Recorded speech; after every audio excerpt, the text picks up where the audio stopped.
For EP, climbing walls and handholds is our business, but that's really not why we're here. We're here to enrich people's lives and introduce climbing to the world.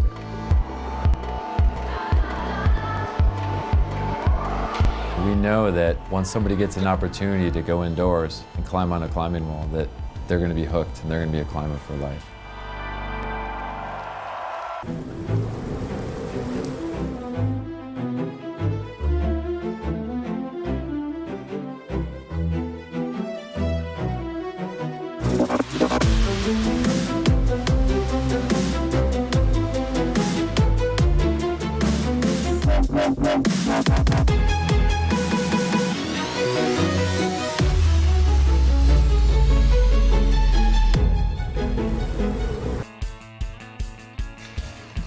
Hello climbing fans, welcome to Briançon, just an hour down the road from Chamonix, where we had a spectacular lead and speed World Cup last week.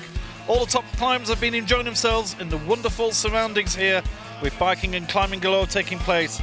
And now we come to Friday night live action here, the semi-finals of the IFSC World Cup.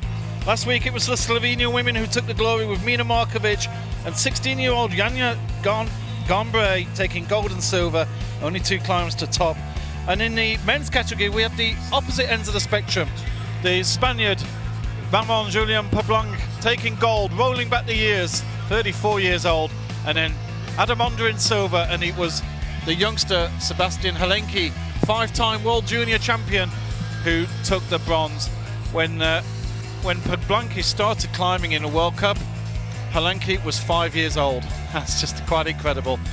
Well, there's the beautiful Briançon from the mountains. These are live pictures right now. Hello, you're very welcome to join us. And make no mistake, Briançon has delivered with the weather yet again here. It absolutely poured it down last year. It's the only World Cup event that we've had cancelled on us last year, of course, in living memory for many of us. And here we are. We've got some pretty bad weather out there. We're absolutely getting soaked. I'm stood outside with just a cap on, and this is a brilliant camera angle, actually, of our route setters doing their work. Give us a wave, guys. There's the guys out there. Adam Pustelnik, Alberto is Gennaro of Italy is our top man.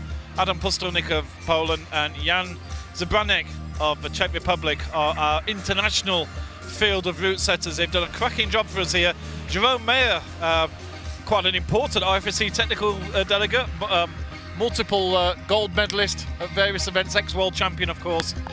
And well, they're just trying to fix a few little issues on the wall. And basically what we've had is this weather. The rain has really started coming down, and the raindrops have been big. And although we do have a bit of a roof on now, I don't know if we can see easily with a camera angle. There you see precipitation, 20% chance. Well, I'll tell you now, it's 100% because we're getting soaked out here. It's as 100% as you can have it. It is showers, it is on and off. So at the moment it's not raining right now, and there's a very dark cloud that's just moving away over the hills.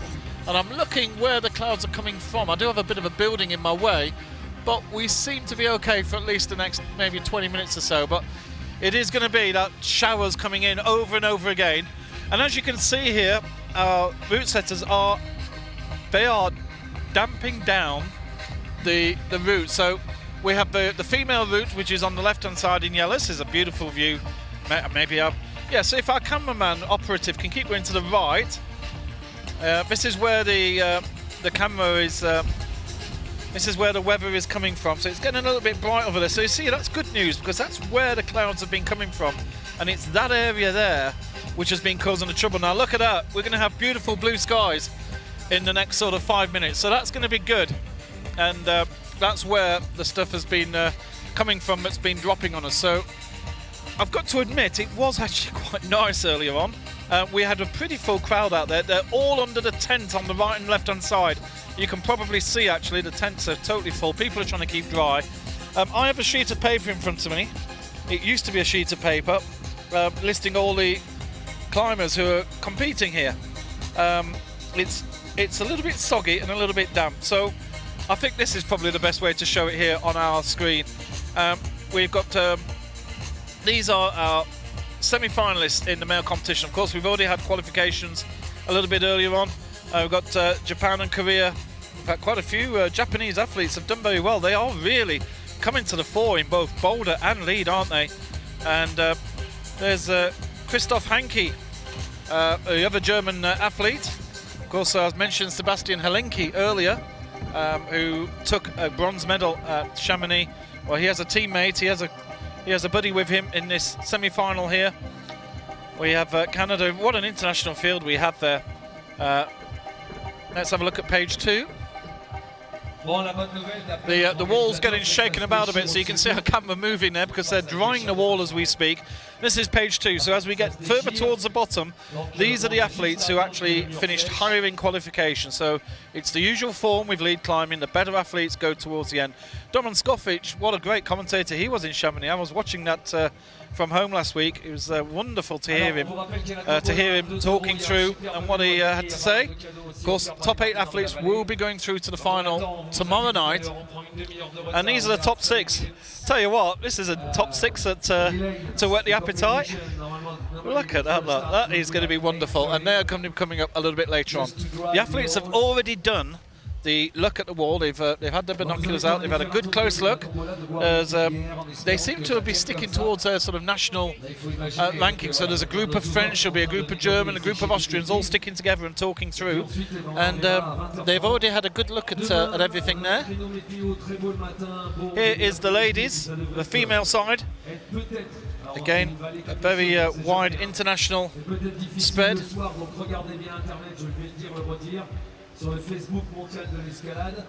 Just French athletes, Netherlands, Austria. If I seem a bit distracted, I'm actually trying to clean my chair at the moment, which is totally muddy, so do apologies. There's Hannah Schubert, of course, the young sister of Jakob Schubert, has made it through to the semi-finals here. She'll be very pleased with that indeed.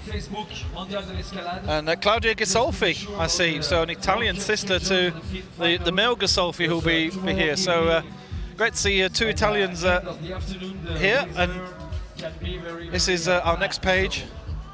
Again, Japan having a very strong field here.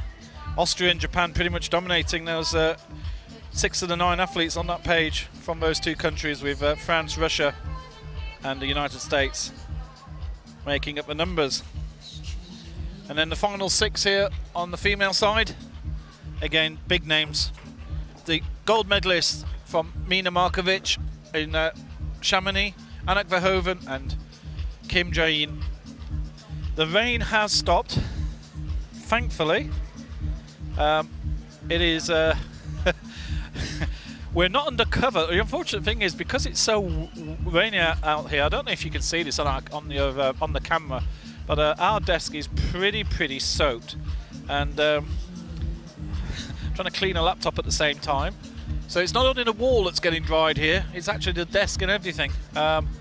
We have monitors and cameras that I think we're good with drying them down quickly. Of course, last year we had that amazing thunderstorm which caused a lot of damage. I know it had a few people actually ended up in hospital as well there at the hotel when the lightning struck.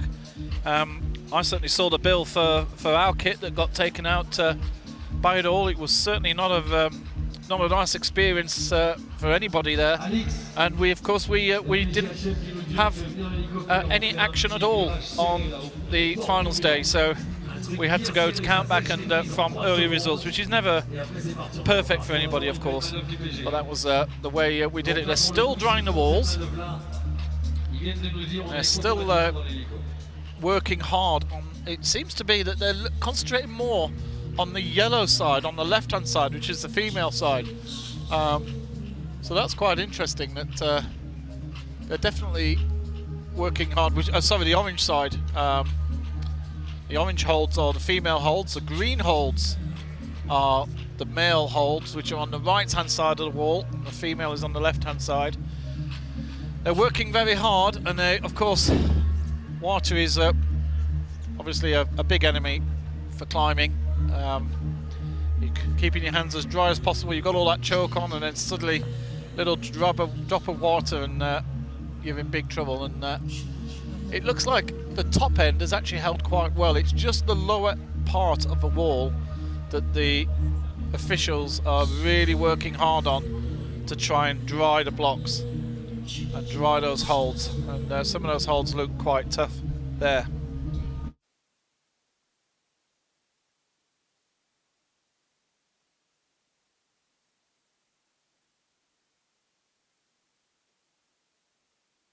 So there you see from 17 onwards up to 49. That is the men's side of things. So there's certainly quite a bit of a detour in a very tough area. There's a real overhang in that middle section, as you can see, because it looks darker on your screen as well. So that really comes back at a quite a crazy angle, and that's where I think the route setters here are looking to burn up a lot of energy and really pump some of these athletes up. And you know, looking back, some of these holds look quite incredible as well, don't they? I'm looking at these green holds. They are quite crazy. I think there is one hold there that I can't see marked, but maybe we'll see how that goes later on as the athletes take place. So we're just waiting. We were due to start about 2-3 minutes ago, but obviously there is a delay. To be honest, a delay we can live with. Here's the female side of matters. Again, going from 17 onwards. And again, quite a lot of holds, quite a lot of awkwardness in that overhang area, which is going to cause some real issues for these top lead climbers. Well, we haven't had any rain for 10 minutes now, so that's for sure. But of course, if it is going to be one of those showery days, we could be having a real stop-start day. Thankfully, our two main cameras are waterproof. We have the camera that you're looking at right now, which isn't waterproof, but is very well covered. And but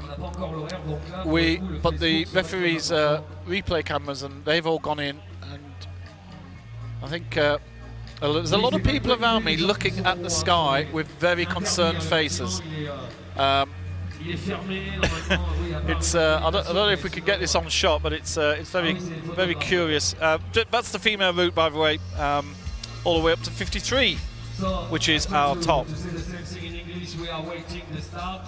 Normally the first start will be at 8:30, but we have a deadline. If at 8:45 it's raining or it's still rain, we will stop the competition for tomorrow morning. But we are waiting. Normally everything is okay. We are trying to dry the holes, so the first start will be at 8:30. Right. But remember, I can just let you know. You can see it's pretty much carnage out there. There's Jerome Mayer, who's discussing, and there you see he's having a little chat there with one of the officials. I think what's happening is the rain has been coming in pretty much sideways and very heavy, and what we're getting is we're getting rain that's coming in from the side and giving us real issues, because there is a roof on here, but the roof's not doing the job because the rain is coming in at such an angle, and it's giving us real problems. So there's Jerome. It's all pretty much. There's you can just see our desk here on the right-hand side. There you go. And this is our coverage. And there's the crowd that are just building up.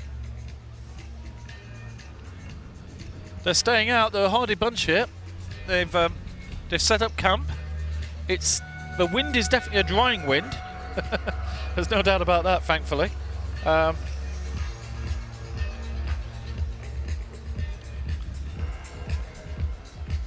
But I've just heard it announced here on the microphone that there won't be action until 8:30. So we've got at least a 25-minute delay. So I suggest if you are settling down, or if you're in a climbing club and you're watching this, you don't want to be hearing me drone on. Whoa! You don't want to be hearing me drone on for a little while. So basically, I'm just going to go offline for a short while. I've got a couple of things to sort out, and we'll be back in a second.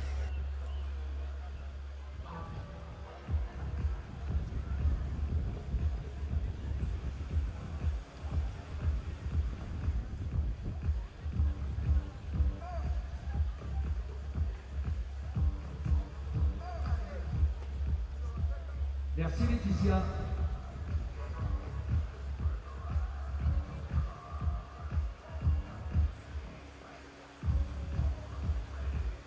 On a des gens de la vallée là, un peu dans le public là.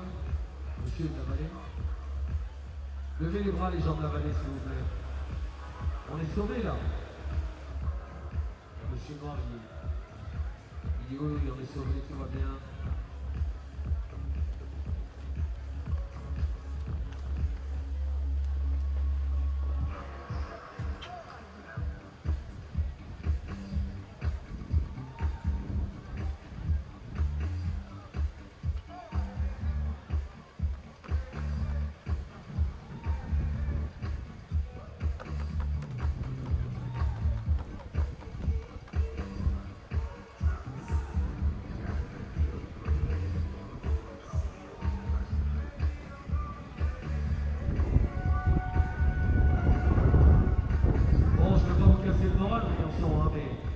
Chamonix, c'est beau.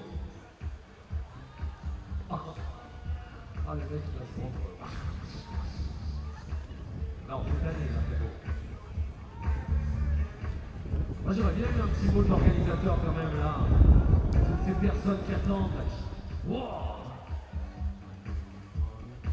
En tout cas, les filles de l'équipe de France se sont habillées avec des petites tenues, des petits shorts sexy. Lilou l'a fait, Charlotte André, donc ça, c'est bon signe. Elles font les top modèles sur le car podium. Préparés pour encourager les filles. L'équipe de France de curling est en train de nettoyer les strates, là c'est bon signe aussi. Adam is drawing the holds.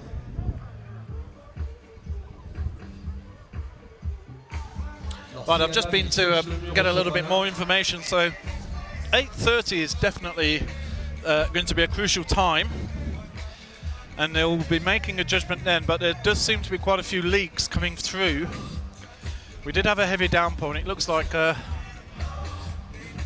some of these leaks are quite slow leaks. So what we're going to do, just instead of you watching 20 minutes of people sat around, we're going to I'm going to show you a bit of action from Chamonix last week, which was fantastic to watch. I was at home watching it just like you guys.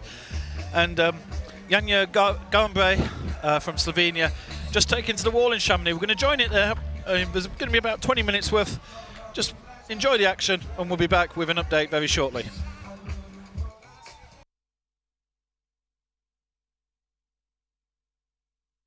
Seen a bigger talent than this. This is definitely a future. I mean, now I'm in the best shape of my life, and last 2 days before this comp, we were doing the last training in Switzerland. I didn't really watch the route really good. It wasn't warmed up well, but she beat me in the route. So I mean, even though I wasn't doing the perfect performance, still it's impressive that she can beat me in the route. It was still one route, but anyway, for the girl, 16 years old, it's just amazing. How much It's amazing. have your teammates, how much have Mina and Maya helped performance? Have they helped her a lot on her career by giving her guidance? To Yania? Yeah. Yania actually trains alone.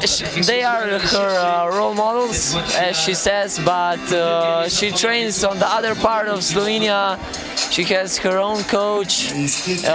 They work really good together, and I would say that she's just a talent. She would be as good as this even without watching them probably, because maybe like I would say 5% worse, but yeah, it's just impressive to watch her. If she's in the zone now and if she's relaxed, you're gonna see something really impressive. No, really, this is gonna be crazy. Honestly, you won't believe the serious face that my colleague has said. He said that with intent. He said, if this goal is on form, Yeah. you're going to see something special. I'm hoping I won't jinx it, but yeah, as I jinxed before in the men's finals. But this is impressive, really. In her mid-teens, I have her down to 16 years of age. Top 44 plus topped on 2 out of her 3 routes en route to this final. If she gets past Anke Verhoeven, she will win a European medal. If she gets past Jessie Pills, she'll be guaranteed a World Cup medal along with it. And it's also crazy that on the first competition of the World Cup, I mean, I remember myself, I was like totally unsure of myself. My confidence was not nearly enough to compete, but she's just like, she totally believes in her performance and she's doing crazy stuff. Another thing, Domin as well, she's got nothing to lose. Yeah, she has nothing to lose, and she fears nothing. She fears nothing. That's the most important thing. Urban, all the climber from Slovenia, come on. Elle n'a même pas eu besoin de s'arrêter pour se reposer. Non, elle n'a pas fait de temps de repos. C'est la jeunesse.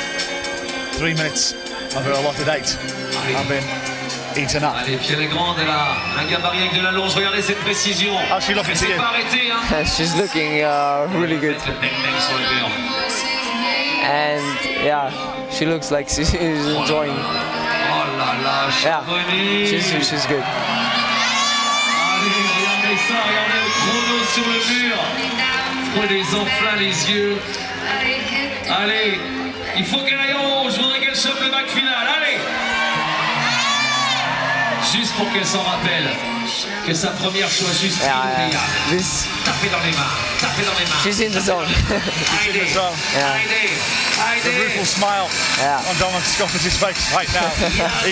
He's sensing something special maybe here. The first time I've seen Yania. Ariana. Elle y va, messieurs, dames, elle s'est arrêtée de Oh yeah, Is the target she needs to get to. très très peu réalisé. Jessie Pills, she gets past her. she's walking through the route. François, c'est incroyable. She's walking through the route. Impressionnant. This is an impressive performance, must be said, so far. Très content. Hein. Allez, allez, attention. Attention à ce qu'elle Easy. fait. Elle aura un petit manque d'expérience peut-être, donc allez-y s'il vous plaît. Just watch this. Coupe du monde. This Je sens que ça va has piquer. been superb to watch. Yeah, Ça serait la 3e demoiselle à remporter le titre européen. I just hope she doesn't rush now and just takes it easy as she knows how to do it. And Rien n'est joué, allez s'il vous plaît, c'est dur là. Oh là là, c'est la classe. C'est dur et ça me paraît tellement pas.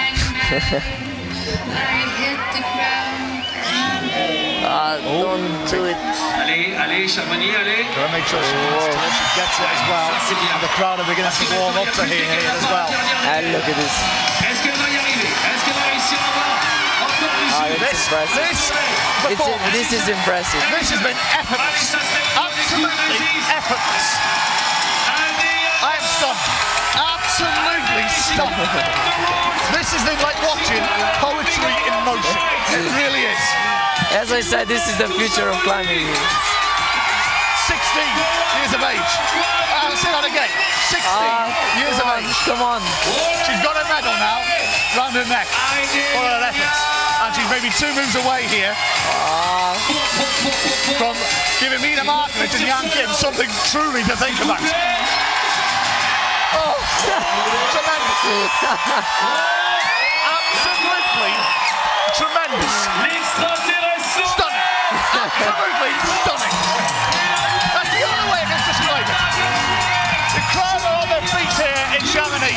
That is amazing. Yeah, that's. I mean, I have no more words. Put that name in your diary right now on this date, the 12th of July 2015, the day you saw Janja Gambre top out in Chamonix. That is stunning. I have to say that the day I saw Janja the first time, and since then I've never saw her like mess up anything. Every time she goes in the route or in the boulder, she does perfect job out of it. Let me say this again. It is her debut in a World Cup. Her debut. Yeah. And she performs like a veteran. Yeah. It's Final hold, Mel. I mean, it's absolutely brilliant. I said it's impressive.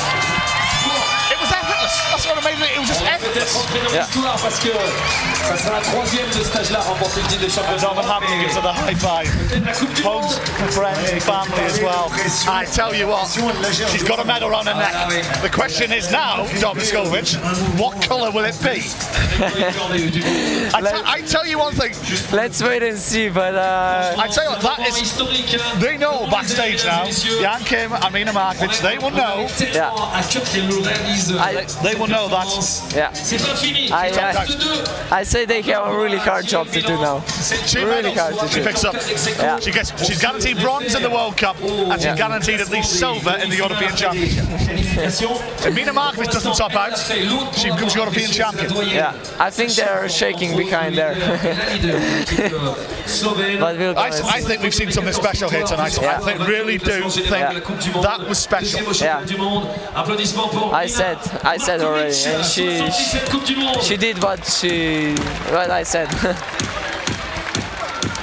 So put the time down as well. 12 minutes past 11 on Sunday, the 12th of July in Chamonix at the European Championship. And you saw Janja Gambre top out. Parce qu'il reste encore quand même pas mal de choses. En tout cas, ça sera podium en Coupe du Monde pour Janja Gambre. Now then, Markovic, 17-time the World Cup winner, the World Championship runner-up, never won a European title. She needs to top out to do so. Mina Markovic. 2011-2012, c'est la meilleure. 2010-2013, And they don't train together, so they don't know Janja and Mina. They don't know each other so well. So I don't know how Mina is feeling now, and Janja is. I mean, Mina was the top of the Slovenian climbing for years now. So. Well, in all fairness, the future of Slovenian climbing looks quite bright right now, doesn't it? Yeah. I mean, Janja beat her already on the first lead national cup.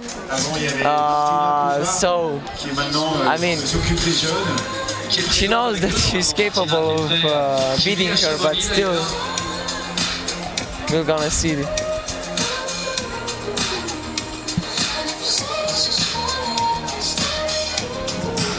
C'est vrai que c'est Martina qui a ouvert le chemin de cette belle équipe slovène. I'm just so stunned at what I've just witnessed. Let's chat on Mina Markovic. I think you're not the only one. I think everybody in Chamonix is stunned. Nobody knows what is happening. It's like a cartoon, you know. Parce que là, elle a bien compris qu'il fallait topper. Alors Mina, vous l'avez vu gagner plusieurs fois sur la place du Mont Blanc. Mina Markovic top 45, top in her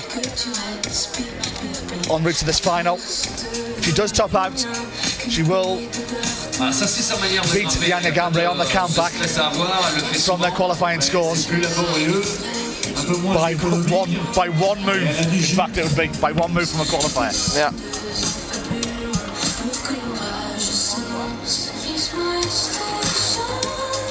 Alors Alors Mina, si on prend aussi toutes les statistiques de cette championne, Markovic, 17 times a World Cup winner. 2014 World Championship runner-up. Winning in Moppo, winning in Wujian, and winner on home soil in Crom.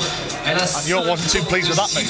No, this didn't look too good. de podium sur sa carrière, c'est juste des... Maybe she's a little bit nervous, but I hope she calms down, or I'm wrong.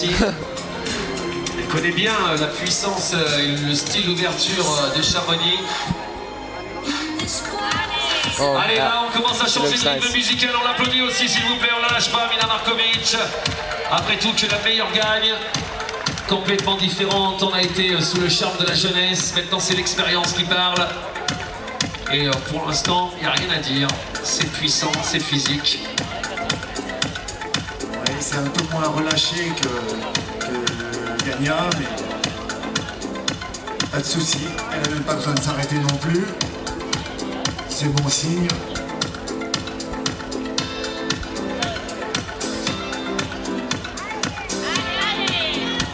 Elle aussi, elle compense avec toute son expérience là. Je pense pas qu'elle se fasse piéger. A little bit of a grimace there from Markovic. Oh yeah, better. Because this with toe hook definitely wasn't good. But she knew it. She doesn't like heel hooks at all, so she every time tries to find something else. And in this part of the route, heel hooks are really important for sure. 4 minutes down, 4 to go. She's definitely not climbing relaxed. She's definitely not climbing relaxed. Elle a lâché quand même pas mal d'énergie là. Ouais. On a l'impression que c'est comme ça tout le temps. Hein. Et finalement, elle y arrive. But I think in this part she'll feel better. I think. Ça peut être une fin aussi intéressante pour Mina. Bon, là on est encore calme dès qu'elle sortira. Qu'elle arrivera sur ce gros volume rouge, s'il vous plaît. Vous la lâchez pas, on sait que la fin de la voie est exigeante pour Mina. Et comme le dit François, elle a quand même grillé pas mal d'énergie là sur ce dévers. Allez, ça, normalement, elle sait le faire. Not been easy this one, Mark, which hasn't been easy at all. No, Elle no. est bien réglée. Been very workmanlike Elle lâche performance. rien sur les prises, c'est This hasn't been a walk in the park at all. pour verrouiller. No. But she has a lot of power and a lot of endurance, Là, je vous so rappelle qu'on doit se tendre dans tous les sens, hein. Voilà. she's still okay, S'il but vous plaît. she needs to relax. Ici, elles sont à bout She de wants force. to do this route. Bon, Needs to find the top. Oh, nice. Joli placement. Really nice. This was probably the best Allez, est-ce qu'elle beater va to rejoindre? do Est-ce qu'elle this va move. piquer la première place à sa compatriote? Finds the top, she's European champion. Allez, s'il vous plaît, Heidi Mina. Heidi, ça va recommencer à être musclé. Est-ce que tu crois qu'elle va y aller speed ou est-ce qu'elle va prendre aucun risque? On sent en tout cas qu'elle en a encore. Ouais, elle a l'air bien à nouveau. Attention, ça se joue par là, un podium, mesdames et messieurs, allez. Allez, Mina. This has been impressive as well. Yeah, Been very she looks really solid. Yeah. Elle est pour l'instant facile. I think the last three climbers, I mean Yanya, Mina, and Jain are just like cette succession. you can see that Cette fin est tellement sensationnelle. they're a step forward. On vous l'a dit, elle est surphysique, elle arrive peut-être à se redresser de ce volume. Allez, okay, Chamonix, steadies herself. Sophia Bouillon. Elle peut piquer la première place à sa Time compatriote. 20. Parce que là, qu'on s'appelle Mina Compose Markovic ou yourself. pas, Get cet ready. enchaînement, il est loin d'être gagné. Final attack. The top of this route. Superbe voie créée par Only a Madame couple of moves away from Juliana. becoming the European Allez. champion. Allez, Mina. Ça sent bon. Oh, Markovic, d'accord, faut pas commettre d'erreur. one move away maybe from a major title. That's what she's been seeking for. Oh, but there's a little glance, a little smile there. A little smirk down to the coach. Hey, To the ball. Mina Markovic, you are the major winner. You are the champion of Europe. Crazy. Crazy. Crazy. My prediction was this was the prediction for the males final to see more tops, but this route looked hard enough. But it's crazy. Mina Markovic. Yeah, but well done for Mina. Gets a major title. Finally. She doesn't. She's still thinking the World Cup in her mind. Yeah. I thought she knows. She should be happy now, but yeah, as I said, I also forget that this is our European Championship already. So just remind her she goes past. You know, tell her she's European champion. She's the new leader. Zmagala si Europsko prvenstveno. Avec Domaine Scofield qui est en ce moment sur internet. Domaine. Elle est contente parce que voilà, ça lui aurait fait quand même, j'imagine, très Mina, mal sur la very quickly, Dom, can just give the headphones to Mina. Comme ça, squeezer le podium. Mina, many congratulations. First, tell me about that route. Yeah, route is really interesting. I think something what we didn't see out on the World Cup. So I enjoyed it climbing because it's a bit different, but maybe the level could be more intense. Did you feel much pressure before you started? Did you hear the roar from what Janja did? I didn't know what Jana did, but I definitely heard cheering of the public. I just wanted to put attention to my climbing and do my best. But now, finally, you are a major winner. You've won the Championship of Europe. You're European champion. How does that feel?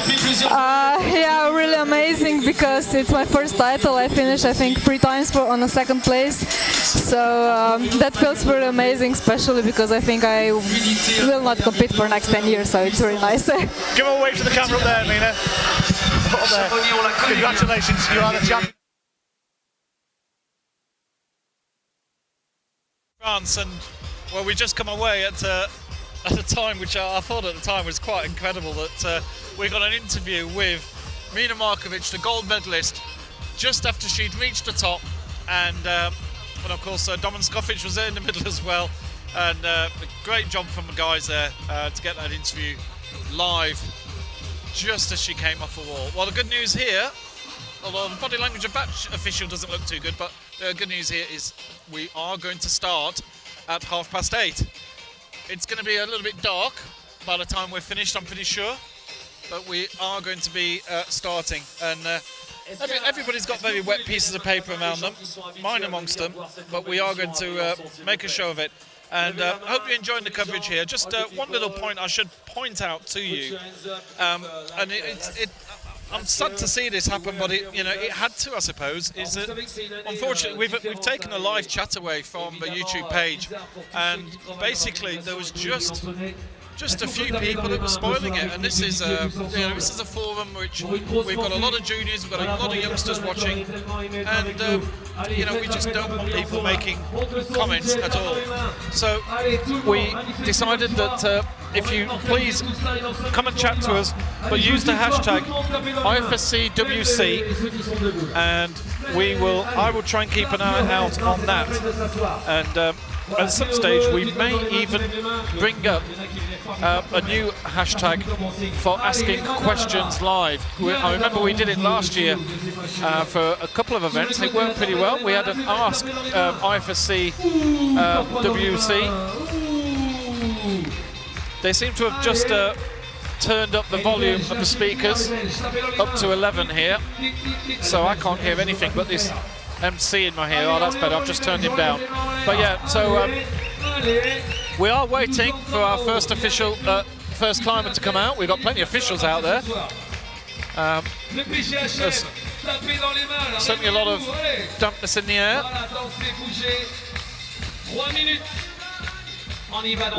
We have the police as the gendarmerie are our belays here. So a very safe pair of hands indeed here in Briançon.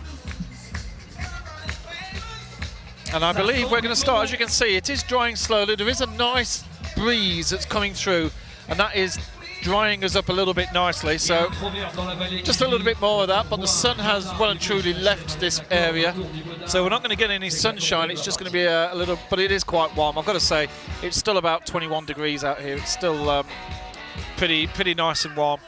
Lovely summer's evening here in the south of France. So we're ready. We have Naoto Hakamada of Japan and Leah Marigo, 20 years old, only from France, who are going to be coming out very, very shortly indeed. Good crowd there.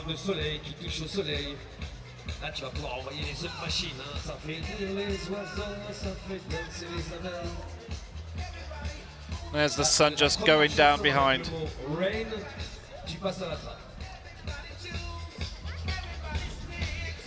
What a beautiful view.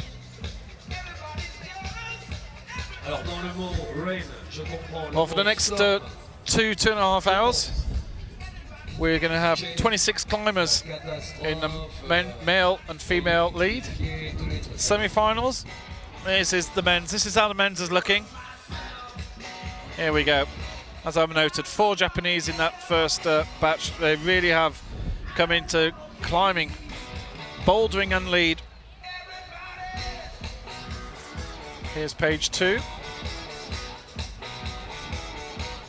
Quite a lot of French athletes have made it through here, so there's certainly a lot for the locals to cheer up. And it is getting to be a much better crowd out here. Just looking behind me, and then look at that 6. And Jakob Schubert, Sean McCall will be going head to head alongside Adam Ondra for the overall climbing title. McCall and Schubert have been battling away for the last 2 years, and Adam Ondra is joining the party here today. Here's the lead female semi-finals. Leah Marigo starting us off. Quite a few French athletes again in there. It's a very young field. Jenny Lovato, she's 30 years old, 31 years old, one of the for Italian. She's been around a long time. She's the oldest in this batch. There's the second page.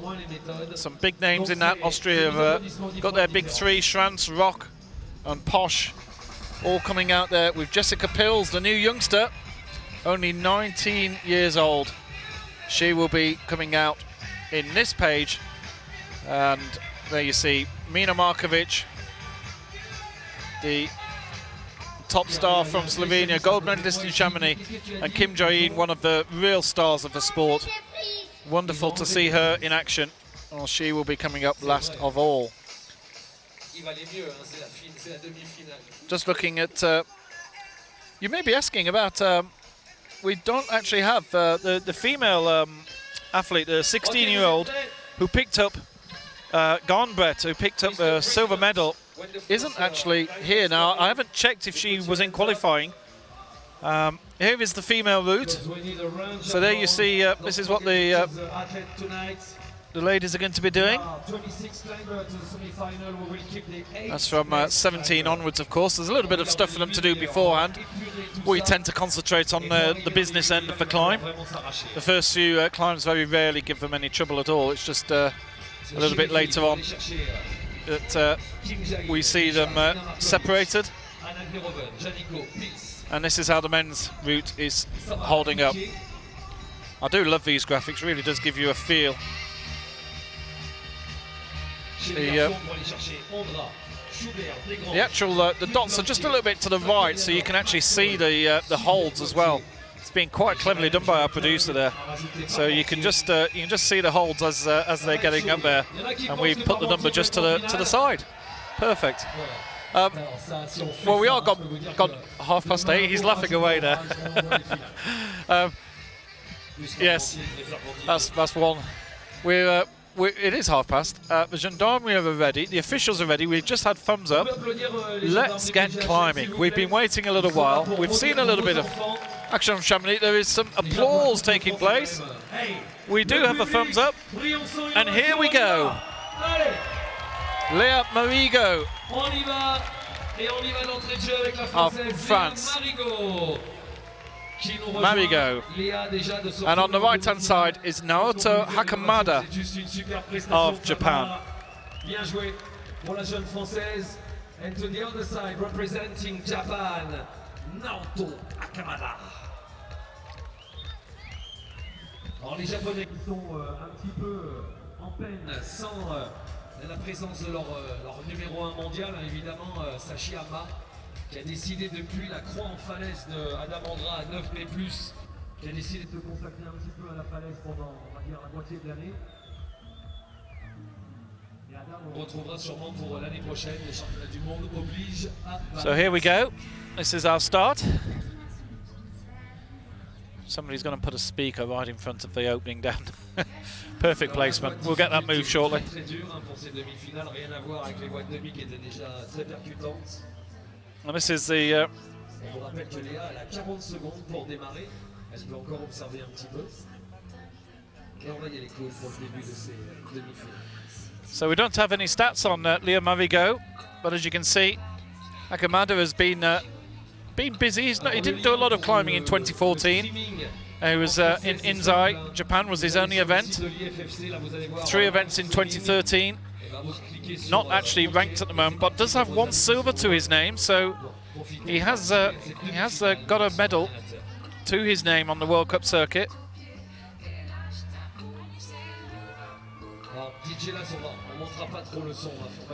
And both athletes haven't actually competed here before, according to our stats. So. Allez.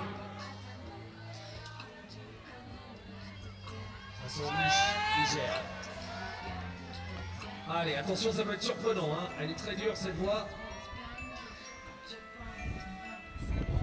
Et évidemment, le niveau va monter en crescendo. Là, c'est ceux qui ont réussi à terminer 26e des qualifs. Allez, gamba, Naoto, gamba.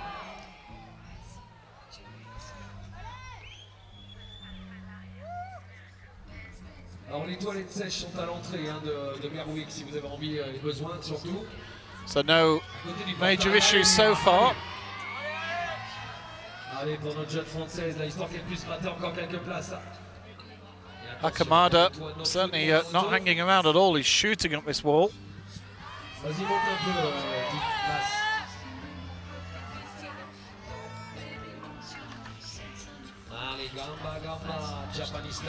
Lovely evening now. The breeze is just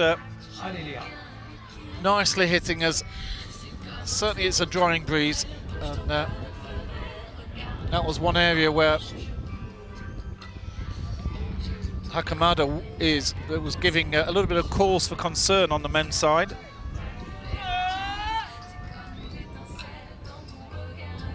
Allez, attention, le japonais va sortir du toit. C'est pas les endroits les plus faciles.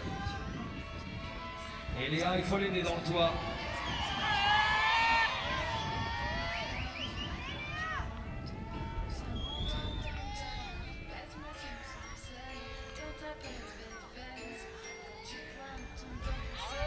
Allez, c'est déjà énorme d'avoir chopé sa place pour pouvoir grimper en Coupe du Monde.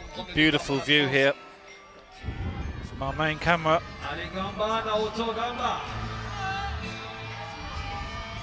Donc là, la première partie de voie qui est la confortable pour les grimpeurs terminée. It's finish for Naoto. Well, there's a finish there for Marigot. And also for Hakamada, both coming down pretty much identically.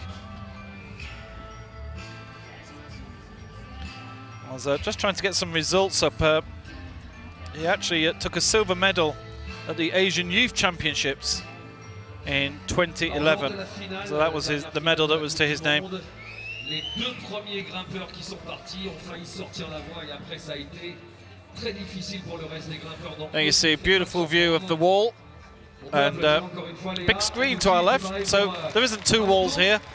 It looks like it, doesn't it? It's quite a strange view, but that's actually just a big screen on the left as Marigot decides to depart. Be careful down those stairs, they're pretty steep. Donc il va peut-être y avoir un extraterrestre qui va être en forme ce soir dans les premiers à partir.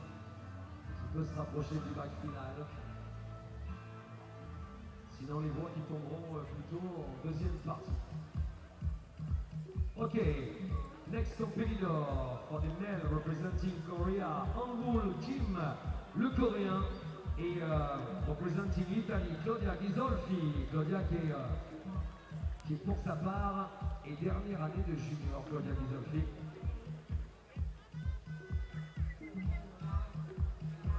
La petite italienne, la sœur de Stefano, famille de grimpeurs, les Ghisolfi. Et pour la Corée, bah voilà, eux chez les garçons, pareil, ils sont un petit peu sans leur leader de l'équipe coréenne, Yoon Bin-min, qui pendant 2 ans ne fera plus d'escalade, il est au service militaire coréen. Donc là, c'est plutôt pas drôle pour leur équipe, ils vont être obligés de reconstituer une équipe masculine. Chez les filles, par contre, tout va bien pour eux. C'est parti pour Hangul.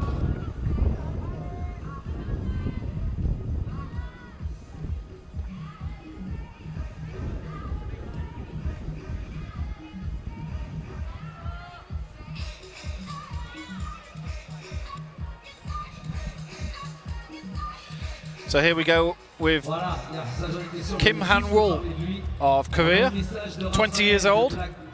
Black Diamond qui nous envoie passer une bonne soirée, un petit clin d'œil.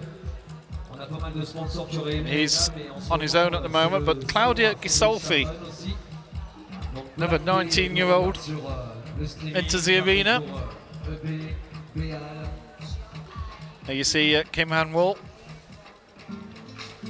1 gold and silver. Of course, that's not just World Cups. That could include some Asian events. You can look at that shortly. That's his recent form. He's been pretty busy last year. Competed here last year. Got 31st position. Not currently ranked here. And there's Claudia Ghisolfi's record. And we will have her brother at the semi-final too. And then a graphic I really like is how have they done in Briançon before? And there you see, in fact, this is a first semi-final for both. 3rd attempt for Ghisolfi. And this is Kim's 2nd visit.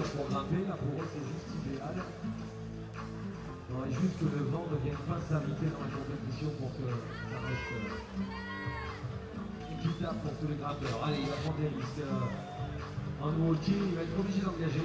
C'est la manière de grimper coréenne, très acrobatique.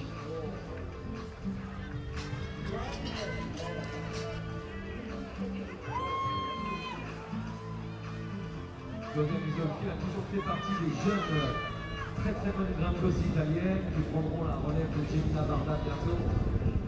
Allez, il est rapide, hein, le coréen. On peut l'applaudir un peu parce que là, lui, il engage, il prend pas trop de temps de repos. Il va peut-être se reposer maintenant avant de négocier une fois. Il fait une première partie dans le Hangul Kim.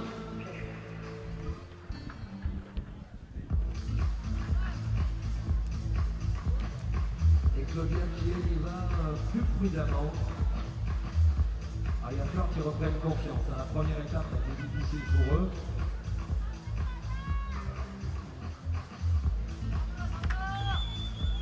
Allez Claudia, allez Claudia.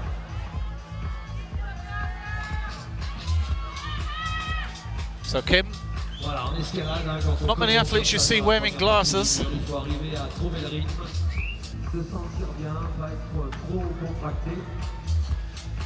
He's just having a little breather in this area, having a good look, getting a bit more chalk, but we've seen the danger of that a few times.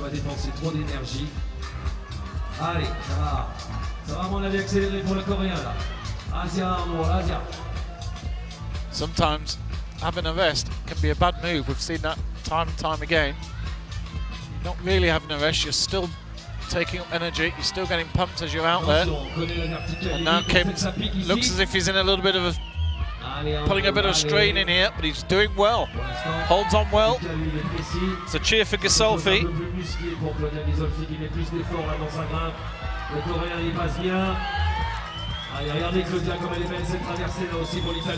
And Kim goes into the lead at the moment. He's gone past where Hakamada went down.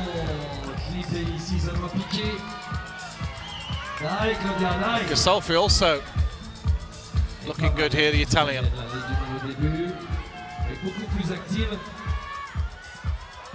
Oh, there she goes. Now Claudia Ghisolfi 19 years old, and well, there we go at the same time. That's 2 out of 2. There goes Kim, and I think it's fair to say neither of those will probably make it through to the final with going down there. That's where lead route setting is really trying to do the job. They have to try and cut out climbers and put in different tests all the way through. And Kim and Gisolfi both depart. Well, there you see, very early on, 29 for Gisolfi and a 27 plus there for Marigot. That's the female side of things. We're collecting our results directly from the IFSC results system online. I'm actually struggling for internet connection myself out here. I think the rain has affected something. So normally I'd be giving you a little bit of background information on some of these climbers, but I'm actually struggling on getting that information out. So coming up next, it's Jenny Levada of Italy. Incredible athlete. We've gone from one 19-year-old Italian, and here we are at the other end of the spectrum. 31 years old, Jenny Levada. A real great name. A Briançon crowd are clapping. They know this lady well. She's been here many, many times, and he's a real great athlete. It's been fantastic to watch over and over again. So Jenny starts us off. And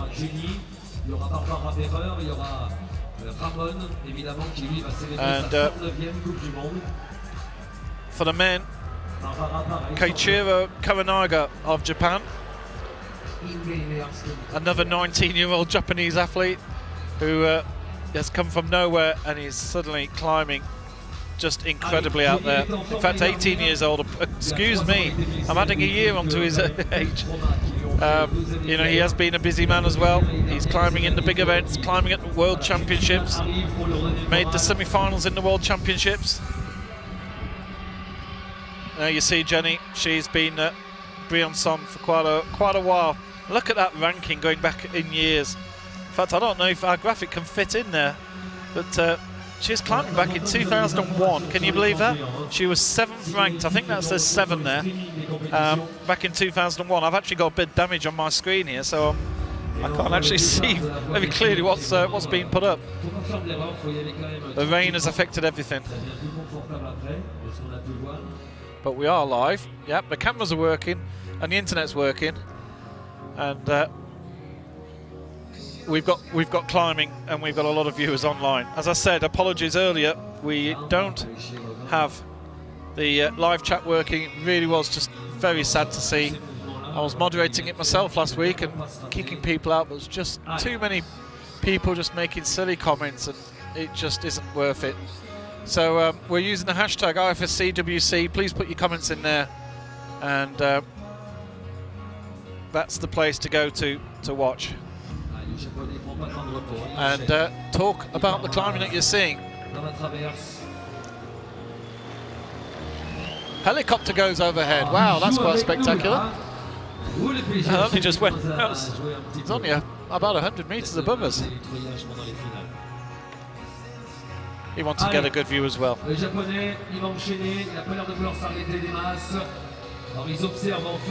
Jenny's having a little break here. Toujours clipper dans un endroit confortable. Est-ce qu'il va calmer le jeu ou pas? Il a l'air de vouloir enchaîner le monsieur. Allez, Gamba. Gamba Keiichiro. Il a raison, hein. Tout dépendra de sa résie. S'il se trouve un peu juste, il va falloir qu'il enchaîne le mieux possible. Going down the list here of Jenny climbing. She was climbing in 1998. And considering that the climber that just went out before her, Claudia Gisolfi, was born in 1996. So that is, what a difference that is. And Jenny Levada was in the European Youth Cup. She actually won a European Youth Cup in Imst, Austria, which is the next event coming up on the IFSC World Cup Tour. She took a gold in the female Youth B lead event back in the 11th of July 1998. 17 years ago, just a week out. And here she is competing with the very, very top here again. Wonderful to see.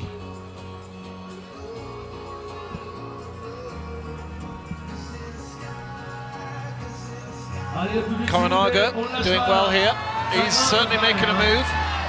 And he's getting a bit of a, he's gone past the area that gave the other two problems. And now, this could throw the cat amongst the pigeons a little bit, because he would not be expected to be getting up here, but he's doing so. Oh, amazing hold on the fingers. His foot went there.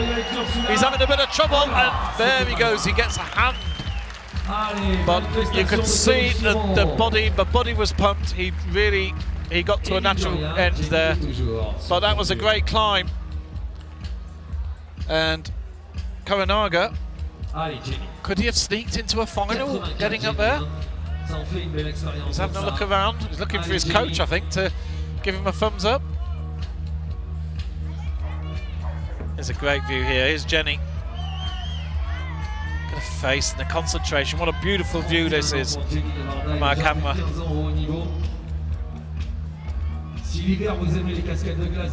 Well, the one thing about being this age is you certainly know a lot about climbing, and you know all the moves, you know all the tricks, you know all the little things that the route setters do. And here she is. 100% italien, ex-competitor representing Italy, Francesco Vettorada. Allez, Jenny. Oh, there she goes. Terminé pour Jenny Lavarda, l'italienne. Well, Jenny Lavarda,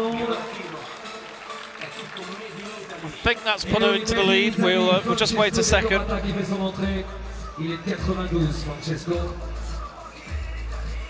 Il fait partie de la jeune équipe italienne qui commence à être. Jenny goes down the stairs. She'll be. Yep, don't forget your trainers. She's been. I'm just looking. I can't count quickly how many events she's done here, but you know, I've got to imagine that there's got to be over 100 events here. I'm actually gonna ask one of our developers to actually give us information how many events these count up how many World Cups these climbers have been in. Here's Francesco Vettorata of Italy, who was busy last year. You can see he came second in the Rockmaster down at Arco in Italy. Would have been fantastic for him. 1 silver to his name. Allez, attention, Catherine Chong. On applaudit s'il vous plaît, c'est parti pour Catherine. C'est ça, 22 years old. Pas de podium encore. Catherine, elle fait aussi du bloc. Elle a fait 2 départs en Coupe du Monde. And I don't think he's been to Briançon before. Our next graphic will show that, hopefully. Oh, we got we have Catherine Chung of Switzerland is on the wall as well. Very remiss of me to miss her out. Also 22 years old. 4 silver, 2 bronze to her name. In fact, she's not managed to make a semi-final for a couple of times. She made it in Kranja last year, but before. And here we go. These are past results here at Briançon. So Catherine Chung has been here for the past 4 years. Whereas Vittoria's been here 3 years. So.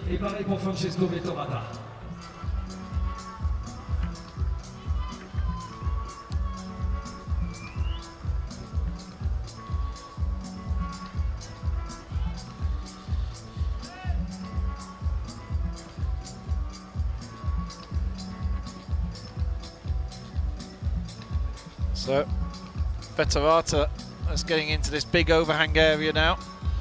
The sun is well and truly going down quickly, so now we're having to turn the lights on big time. So really sort of go back at a very steep angle. It's really working very, very hard indeed. There you see that camera. So our camera on the side there is absolutely level, and you can see that he's just hanging on. Gravity is certainly wanting to pull him off here. Getting a few LAs back here.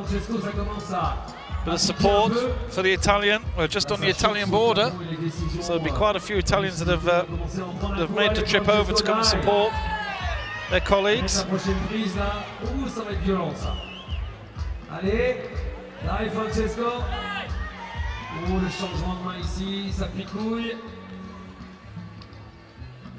Ah, ça physiquement ça fait mal, quand on revient comme ça un petit peu là, ça va être dur. Oh, il va la chercher. Oh. Est-ce qu'il va avoir la puissance de revenir? Briançon working hard here. This could be trouble. This could be trouble. He's holding on, but there he goes. And yeah, he got himself into an awkward position there. And well, in lead climbing, a lot of this is all about decisions. Which way you're going to try it? He knew. I think he got himself into an awkward position he just couldn't get out of. And there's only one answer when that happens. Here's Catherine Chung.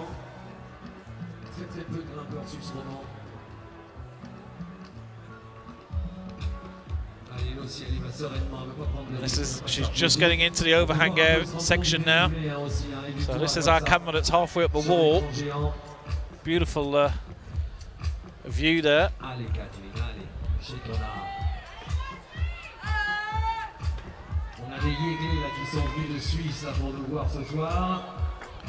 So Francesco Vetterata exits the arena. Il est 94, fraîchement sorti des catégories juniors. Lui aussi fait partie des 3 Allemands qui vont commencer à d'ici 1 ou 2 ans. C'est Christoph Hanke qui était 21e tout à l'heure de la qualification. Well, she's got a bit of a way to go yet. And I think avec Loïc Timmermans. Allez Catherine, allez. She's certainly taking her time. She's not one of the fastest climbers out there. And our next climber is on the wall already, Christoph Hanke of Germany.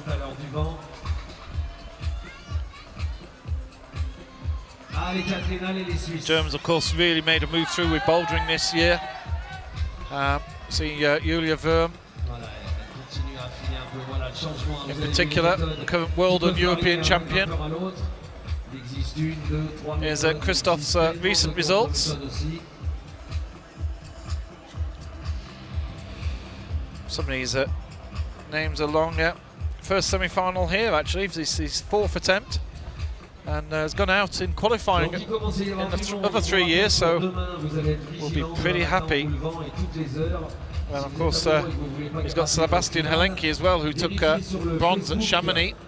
They were out looking at the wall together earlier with their binoculars, having a real good close look. Allez, on y va pour Catherine Chung. Les décisions vont commencer à être difficiles. Et la petite commence à arriver. Allez, on va laisser tranquillement Christoph Hanke monter. Elle est pas mal pour le moment dans le rythme de sa voix, Catherine Chung. Ok, les Suisses, on se réveille, allez! Direction Catherine.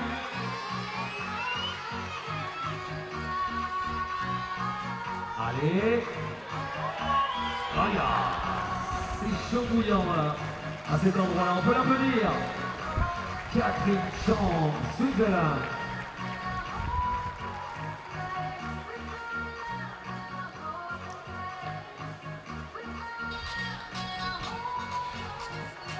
So Chung is off the wall. I think she's definitely one of the slower climbers we've seen so far today. But she will not make the final with that climb at all.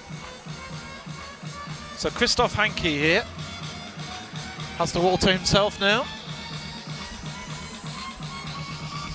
As Catherine Chung just having a good hard look at the wall.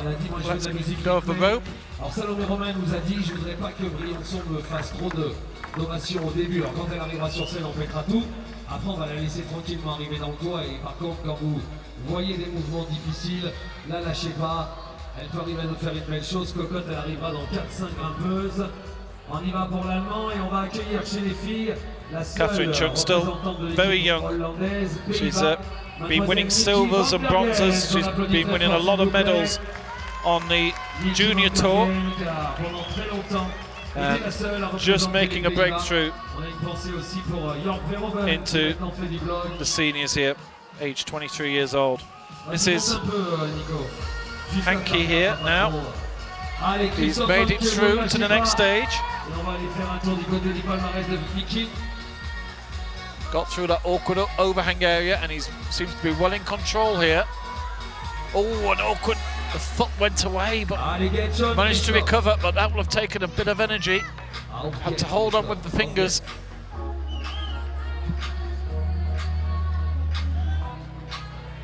Niki van Bergen, c'est sa 32e Coupe du Monde. Niki, elle a fait une finale dans sa carrière. Allez, Christophe Hankes qui va s'envoler. It's looking comfortable here. Next climber is on the wall from a female. Niki van Bergen has just started, but we're staying with Hanky at the moment because he's the man who, this is the area where the other climber, yeah, and he's hailed it. So Hanky takes the lead here. This has gone past where Kamanaga made one. He couldn't get his hands sorted there. The frustration of the German, because he wasn't looking in trouble. I think he had more to give there. He just got his hands the wrong way around. He got a little bit awkward, and well, Hanky might be regretting that a little bit later on, because he'll feel that he could have made the final. We'll only see later on whether that is good enough. Meanwhile, here's Niki van Bergen. Allez, Niki, par contre, elle a été très rapide dans la première partie. Ça prouve quand même qu'elle est bien, elle est détendue. Toujours rester vigilant, évidemment. Alors ce soir, on a la chance d'avoir pas mal de Belges parmi nous dans le public, donc on va accueillir le premier Belge à venir nous rejoindre, s'il vous plaît. Van Bergen's past results here on the IFSC World Cup, so she's been a traveller, went out to Asia, competed in the 3 events there, making high semi-final places, getting close to a final. Let's see what the Dutch athlete can do here. She actually made the final in 2013. Of course, last year it was a little bit spoilt. Of course, last year because we didn't really have any competition after that amazing thunderstorms and cancellation of the competition. So that was all just from qualification. We have our next male competitor. Now she is not messing around. Niki van Bergen is flying up this wall. Comparing what we saw with Catherine Chung there, she is going up in half the time. Our next man it's Loic Timmermans as well, number 1 on his back. We'll have a look at him shortly. He's just in the lower reaches there, the area where cleverly designed just to work them quite hard, take out some of the energy, but it's not really challenging from a technical aspect. That comes a little bit later. Allez, Niki, allez. Loic Timmermans, c'est sa 20e Coupe du Monde. So there's Loic's last 4 events. Not being a finalist there, only 19 years old. He's been prolific on the junior circuit. So those medals do include his junior and youth medals. There's a lot of people saying that he's going to be have some big battles with Sebastian Helenki in years to come. And of course, some of the big names we see, Ondra, Schubert, they're going to be big names.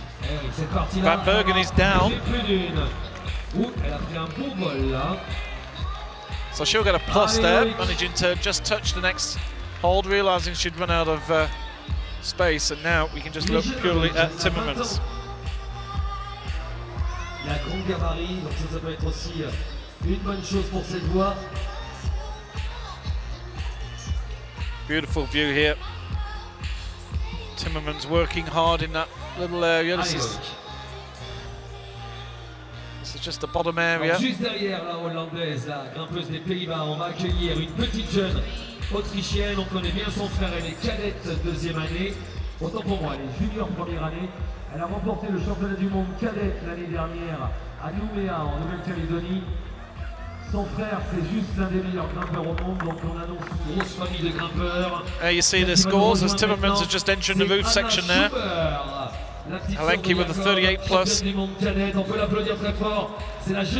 Korenega 36 plus and a 34. Là c'est pareil, on lui donne 2-3 ans à Adna et je pense que l'Autriche va... Down at the bottom on the female. Allez Loïc. Allez, il y a Jean, il y a François, It's Anna Schubert of Austria, little sister to Jakob.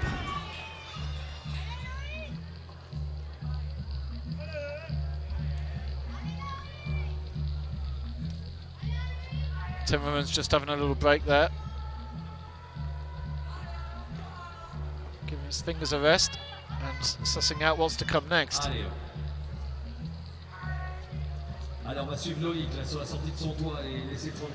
Glad to see, looking out towards the horizon, I can't see any major rain clouds as if they're coming, because I've got a feeling if it does rain, we may have real trouble in completing this semi-final. The rain was getting onto the wall, but thankfully it looks like we won't be okay. I think it certainly shouldn't hang around. That's Timmermans' past results. We've seen those before. It's just, I think. Here's Schubert making her way up. Timmermans making a move here. There's Schubert's recent results. Of course, winner at the World Youth Championships in Nouméa, New Caledonia, in 2014 on the other side of the world.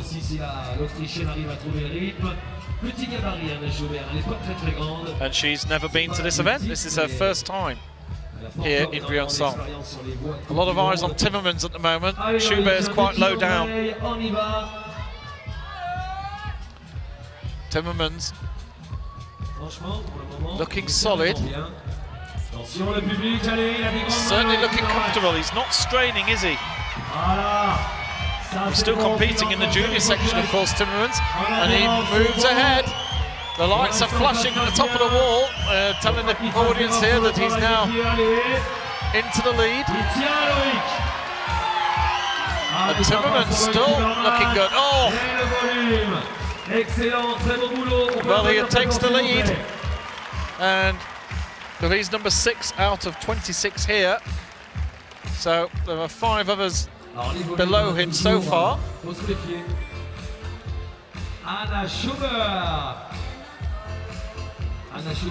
Timmermans,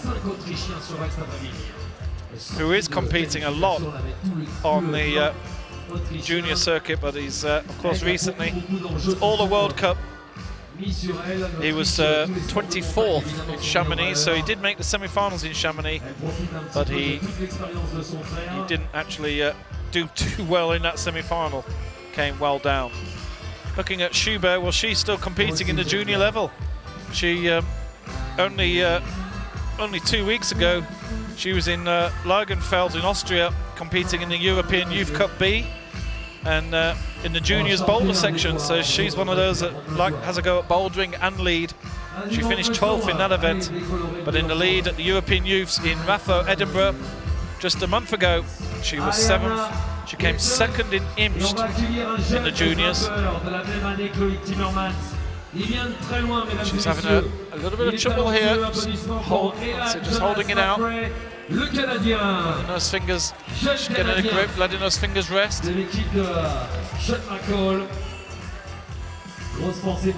So Anna Schubert, certainly only 17 years old, certainly at the moment having the fun of competing at junior and senior level. Lots of fun there. From Canada on the right hand side, Elan Jonas McRae, 20 years old, and he's cut the locks off, that's a shame. He's gone for the short hair. Schubert comes off quite heavily there.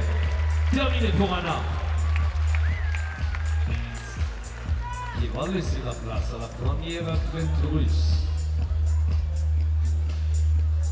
I think Schubert there came down. Abila was, I think, a little bit slow there. She came down quite a way, but he recovered it well. These guys are very switched on. Jonas McCree. Nice early on here. There you see some of his results. He's travelling a lot. Went out to Asia at the end of 2014. Consistent semi-finalist, just hasn't broken through to make the final as yet. But I'm sure that's coming soon. In fact, not made the semi-finals in his last 2 visits here, so he's certainly improving for sure.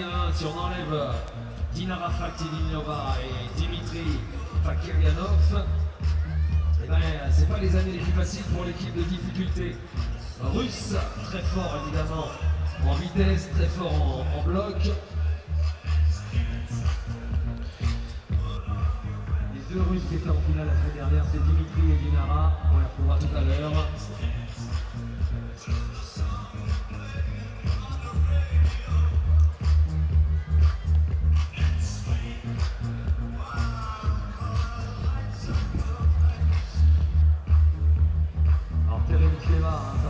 C'est pas nouveau d'avoir pour le circuit. Pourtant, elle n'en avait pas énormément de Coupe du Monde. Ça devait faire beaucoup plus de vitesse. Galina Terenteva of Russia. She's athlete number 7 out of 26. So both athletes are listed 7 on the running order here. Terenteva, 25 years old. Another one of those who's just been on the edge of. Well, in fact, she's actually, this is her first semi-final for a little while. So doesn't travel to Asia. Competed in the World Championships last year and in 2012, and she quite likes France. Obviously, came over and competed in Briançon and Chamonix last year. Didn't compete in Chamonix.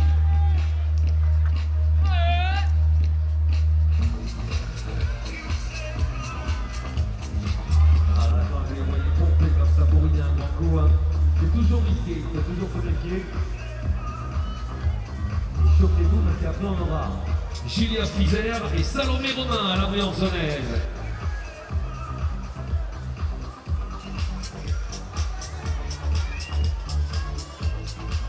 Allez Canada, allez. Come on Jelan, come on. Attention, ça commence à être bouillant pour Elan là. La lucidité des pieds commence à être chaude. Allez, il accélère là. Il sent que ça commence à être à cran. Allez. Jonas McCree out to the roof section now. Grosse précipitation, on peut But down. Jonas McCree. And he won't make it through to the final. Et puis après, on va commencer les choses sérieuses. Hein. Magnus Midbo est à venir. Thomas Ballet, Mirai Chernikov, Stefano Ghisolfi, Sébastien Alenke.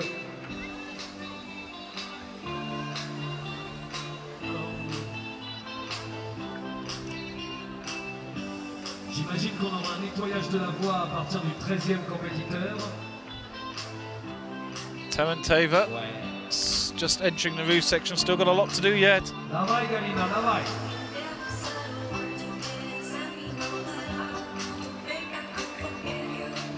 Davai. Oui, merci à Sonalp pour le son. Merci à Nico pour la musique. Merci à Shrek pour le carbonium de la région Provence-Alpes-Côte d'Azur. Merci à Richard pour l'écran géant. Merci à tous nos photographes qui remercient l'organisation de les avoir laissés grimper sur le mur, même si ce n'est pas le cas pour les demi-finales. C'était quand même bien pour avoir de bons clichés de grimpeurs.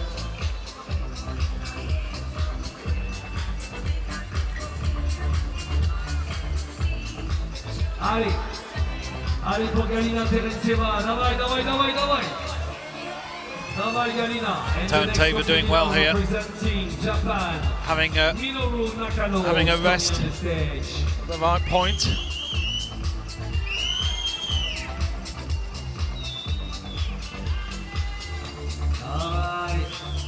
Galina, davai.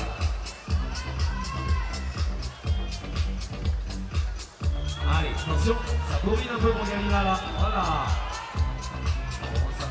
être physique, sacrément piquant. And she moves out of the booth. Et rappelez-vous qu'elle fait pas partie des 10 meilleurs au classement mondial, hein, donc il faut y aller. Si elle peut nous trahir. Et une erreur sera fatale, on peut l'applaudir. Oh, down she comes, turntable. Applause et orange applause pour Galina Terentieva, Russia. Well, I think she'll be disappointed with that because I think she was feeling quite comfortable there, but just had an issue with that one particular hold, and down she comes. Ok, celle qui va arriver derrière Galina Terentieva, elle a fait juste une sublime performance de se retrouver en demi-finale. Je pense que ça doit être la première demi-finale de sa carrière. Elle est 97, elle est très jeune, elle était dans le clan et dans les bras du clan autrichien cet après-midi. Applaudissements pour la jeunesse, c'est Julia Fieder, one of the younger climbers from Austria. I'm sure that it's the first semi-final for her tonight. She was really happy Minoru this morning Nakano. with the Austrian team. On peut l'applaudir s'il vous plaît, elle est jeune, As you can see, elle est cadette. hasn't competed in a lot of events, but he finished in 10th in Inzai last year, and he got through to the final in Hayang, I'm told. Our stats are just a little bit out of date. We're going to get that sorted for tomorrow. So there's a few bits of information there that aren't correct, but we will sort that out.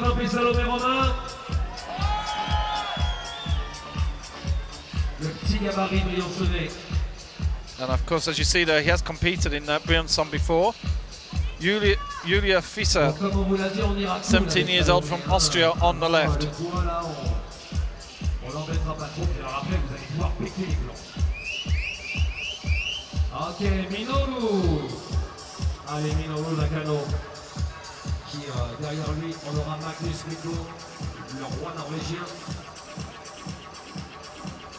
Alors avec sa jeune expérience, Julia Fischer, est-ce qu'elle va réussir à faire un hold-up sur cette voie de demi-finale? On ne sait pas le hold-up. She was 7th in the World Youth event last year. So it was at that age where she's competing with juniors and seniors. Et les Autrichiens, ils en ont placé un paquet quand même en demi.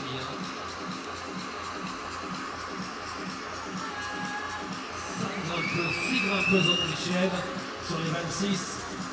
Gamba, Minoru, Gamba. Gamba, Gamba, Gamba. Allez. Allez, il est parti. Le japonais, il est parti. Qu'est-ce que ça va faire pour lui? Toujours avec un style très acrobatique, le Japon, la Corée. On a aussi la Chine qui a participé à la Coupe du Monde de Dix. Ça faisait longtemps qu'on ne les avait pas vus. Allez, Gamba, Minoru, Gamba. Et regardez Julia là. Julia, 97 l'année de naissance. Nakano moving well. 18 ans à peine. Gamba Minoru, good job guy. Come on. Allez Minoru, allez.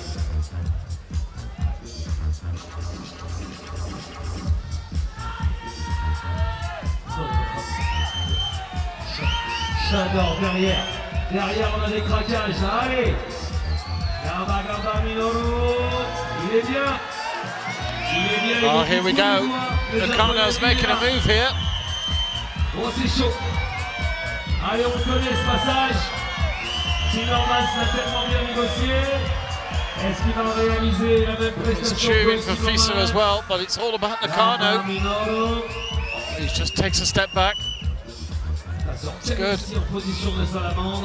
So this is the area. One more hold to the left. You see the green hold just to the left. That's where our leader Hanky got through to. Allez, et Julia, Nelson, Julia, Nelson. Julia Fischer, elle aussi a démonté la première partie. Just coming out of the roof section there. Très dynamique. Nakano's just, he's taking his time, he's realising he's coming towards the end. He's going to try and squeeze a couple more. Hold down here, that's a big hold. And now this is where Hanky went down, but Nakano gets a strong hold on that. And, well, now will that be given the same score as Hanky? We will see. And there goes Fisser down at the same time. Nico, baisse la musique. Alors, Briançon, qu'on soit d'accord. Baisse. La Salomé qui va venir, on lui fait 20 past 9 here in Briançon. It's getting dark, the flies are running around the place. They're all going crazy in the lights that are all around us. Tout va bien? Levez les bras, les gens qui sont contents, heureux de voir la petite Briançonnaise. Rappelez-vous que j'avais un mental de just waiting for our next two athletes to come out. Allez, on lui fait l'ovation parce que quand même, et après on la laisse tranquille. Salomé, Romain.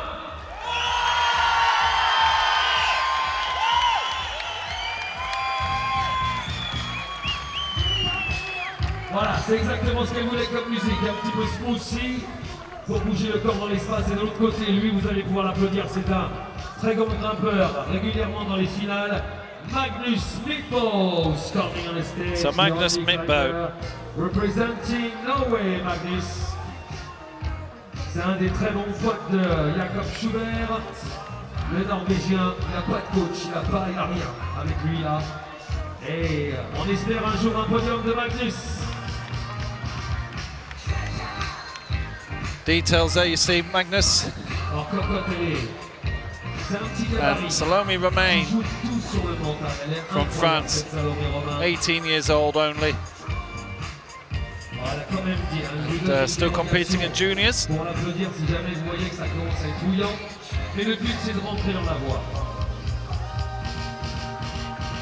Magnus, lui, en est à sa 55e Coupe du Monde. Il a fait 19 finales dans sa carrière. Il a 2 podiums en Coupe du Monde. 96% de demi-finale. Il est toujours dans le coup.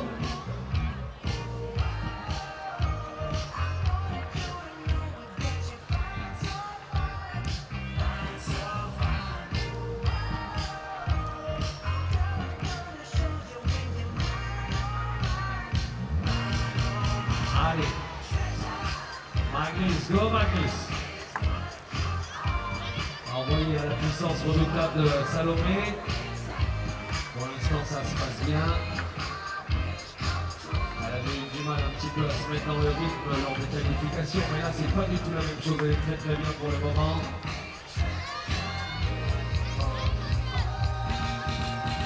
Alors, il n'y a pas de... Of course, Norway is going to be seeing some lead climbing shortly. We're going over to Stavanger for a big event over there later on in the year. That's going to be exciting to watch for sure.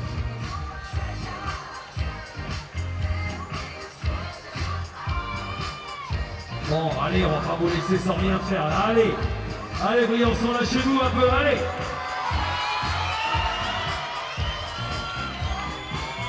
Regardez la vitesse de Magnus Midtbo, comme il ne plaisante pas. Le Norvégien, il est très dynamique à voir grimpé, c'est impressionnant. Allez, Salomé, allez. Il y a les parents qui sont là. Il va y avoir les frangins. Ça m'énerve. Oh, ça m'énerve.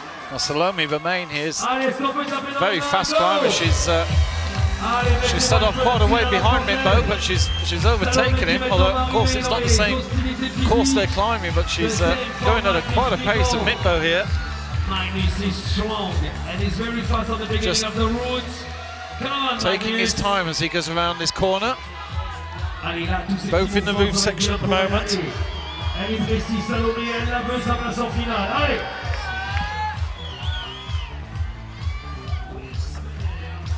Allez, voilà, ce mouvement-là, il faut le faire aussi efficacement. C'est bien ce qu'elle fait. The same for Magnus, it's just perfect for the moment. The crowd are getting behind the French girl Romain. Allez! A big cheer of alley from the crowd here. His 18-year-old. Allez, pour Salomé Romain, c'est pareil. Magnus qui envoie le pâté. Just having a little bit of trouble here. Mitbo's moving on and pushing hard. Allez, les deux ont de la résistance, les deux veulent résister. Allez!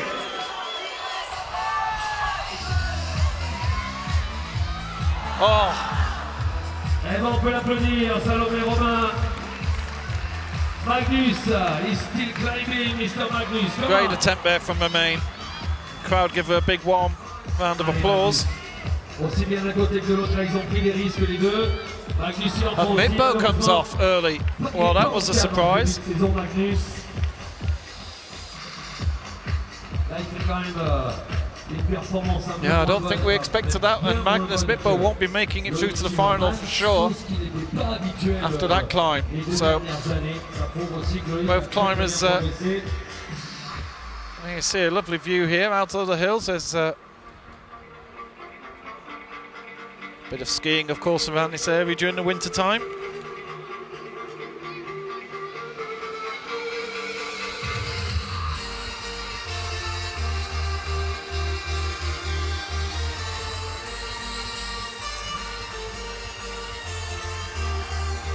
Ok, donc malheureusement ça l'a pas fait pour Salomé.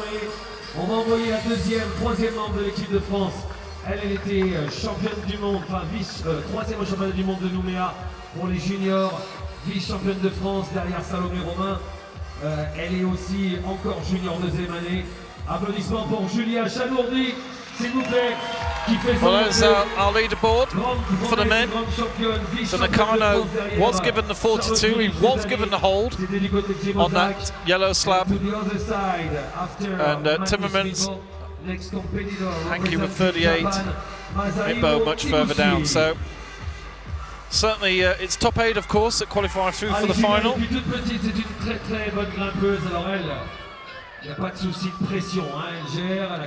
And here we are for the females. Fisser, Schubert and Bergen. There's quite a tie going on there. 35 plus is definitely the one that's giving them a fair bit of problems. That transition to the little triangular area.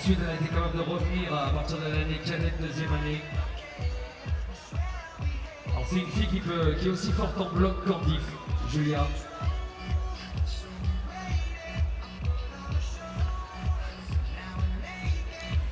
So here we go on the left.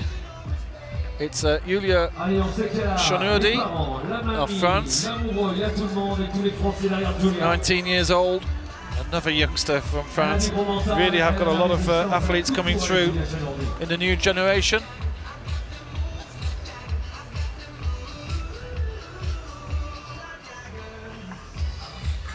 Here's some of her past results in recent times. Allez, lâchez pas les Français, il n'y en aura pas non plus 50. Hein. Bronze medalist at the World Youths. Chez les garçons. Et c'est parti pour Mr. And she has made it through to semi-finals in the last 2 years here, so she'll be very happy with that.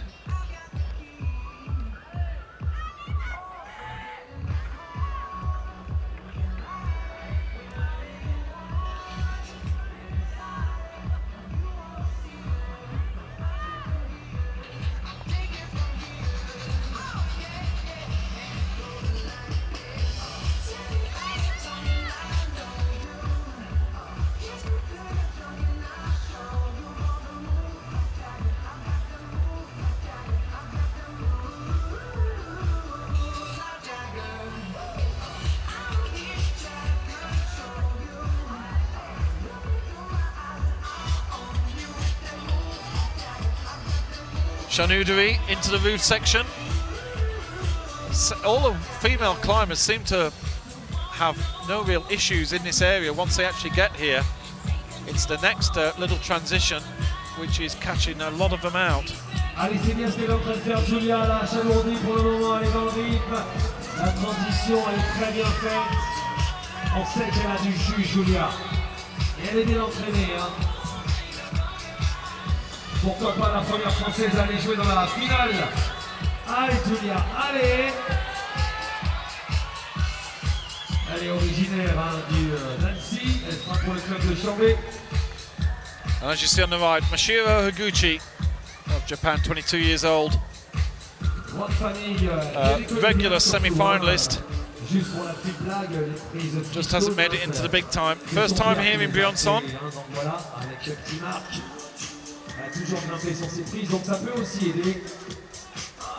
Allez, un hit from Japan for Masahiro Higuchi, gamba gamba. Masahiro qui sera le dernier japonais de cette compétition chez les garçons.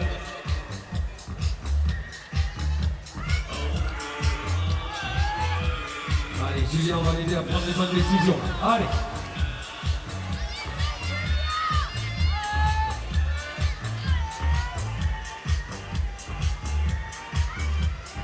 Allez, attention parce que, évidemment, là, elle va passer en mode machine. Allez.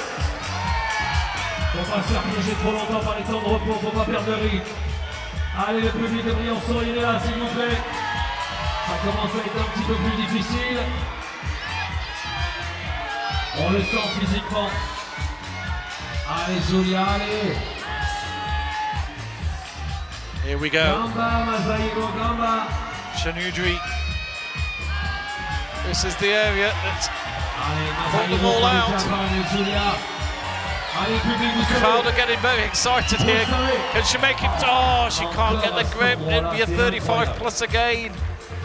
Je peux pas dire quel endroit, mais c'est vraiment un endroit qu'on n'aime pas trop. Well, the one benefit is, of course, as you come out later and later, that means you do have a bigger lead.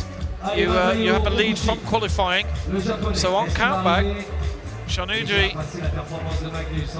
will be leading all the others who are on 35 plus. Dans 3 compétitrices, on aura un nettoyage et ensuite on passera dans la deuxième partie, dernière partie des grimpeurs. Gamba, Maja, gamba. Gamba. Vous le voyez hein, quand ça commence à décrocher un petit peu. Allez, regardez, là ça va être difficile. Heureusement, il y a un bon placement des pieds. On sent que ça commence à être un peu dur pour Masahiro. Terminé pour les Japonais.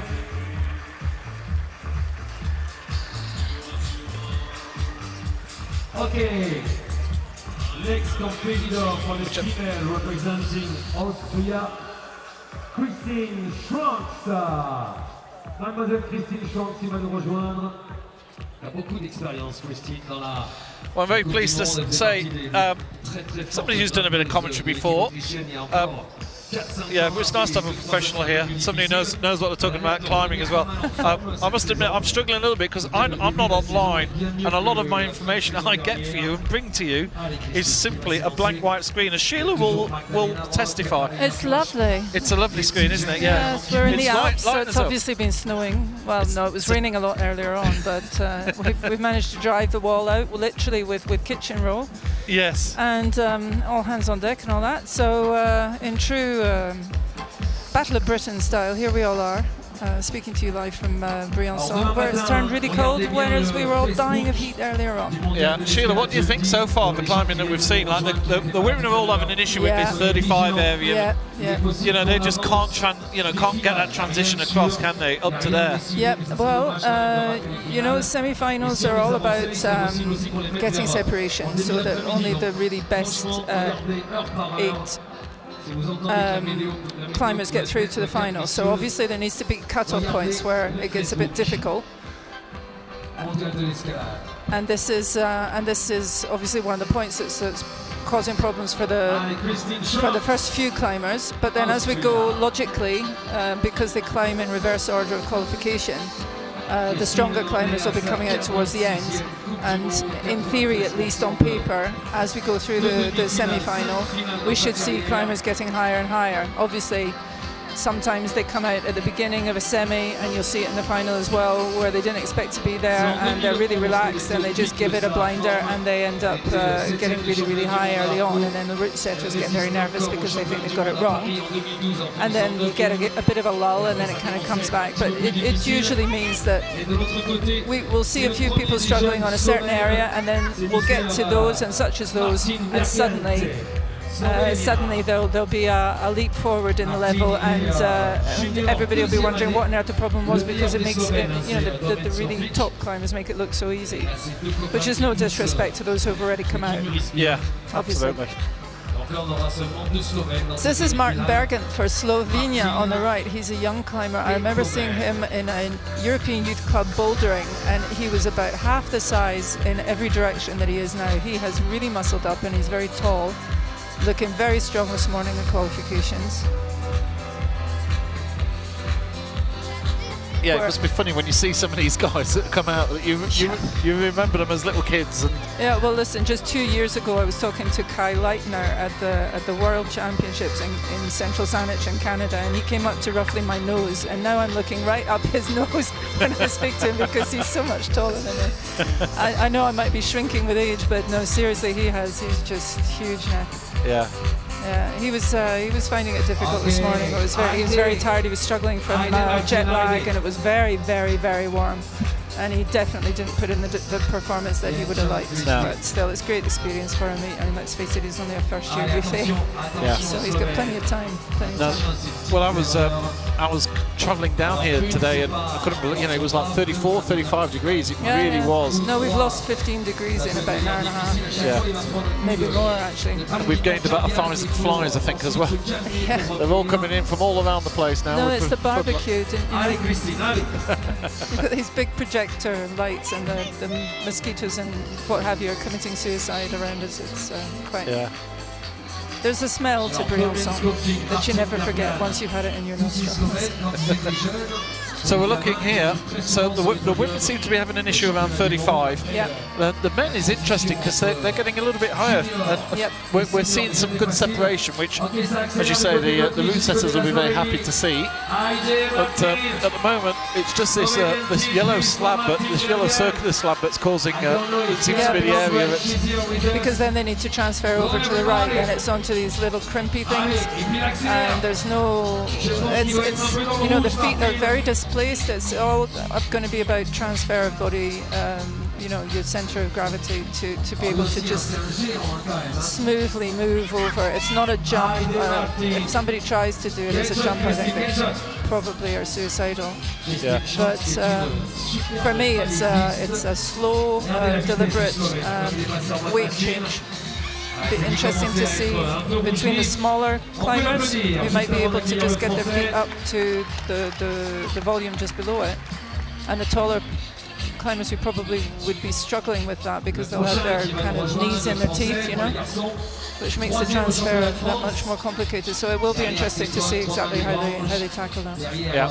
Speaking of tall people, Christine, she's be interesting to see what she makes of that. She's had a bit of a dull patch over the past couple of years, but she was looking pretty good this morning. So yeah, I don't know if she's been struggling with injuries over the past week while, but quite a change of size and experience between her and the young little Austrian, Julia, who was in earlier, Yeah, well, they're all having a good rest here. So they're all following a very similar pattern here on the female side. They're using this, there's obviously a good grip there, and they're all feeling that they can rest out a little bit. Well, the good thing with the underclings is that you can really straighten your arm right out, block it with your feet, and it's very, very little muscle energy being spent there. Yeah. So that's why they're all doing that there. It's the best place for it. Well, here she goes. This is the big move.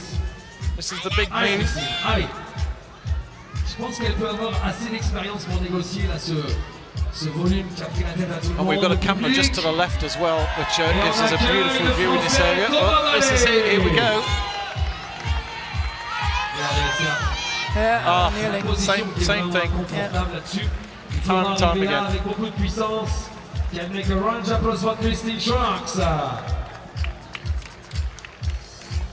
So Sheila, this is the hold here, which is giving everybody the issue on the female side. So what is it just seems to be a transfer of a weight across, isn't it? They get into a position and you know, it's almost like a boulder problem in a way, in that they're having to sort of reach across quickly and grab. Well, I don't know about quickly. I think there's a couple of issues. There's one that they're crossing over, and there's the left arm is coming over to grab the green, which looks like it's got a good lip to it. Okay, but perhaps it isn't quite as good when you're on it.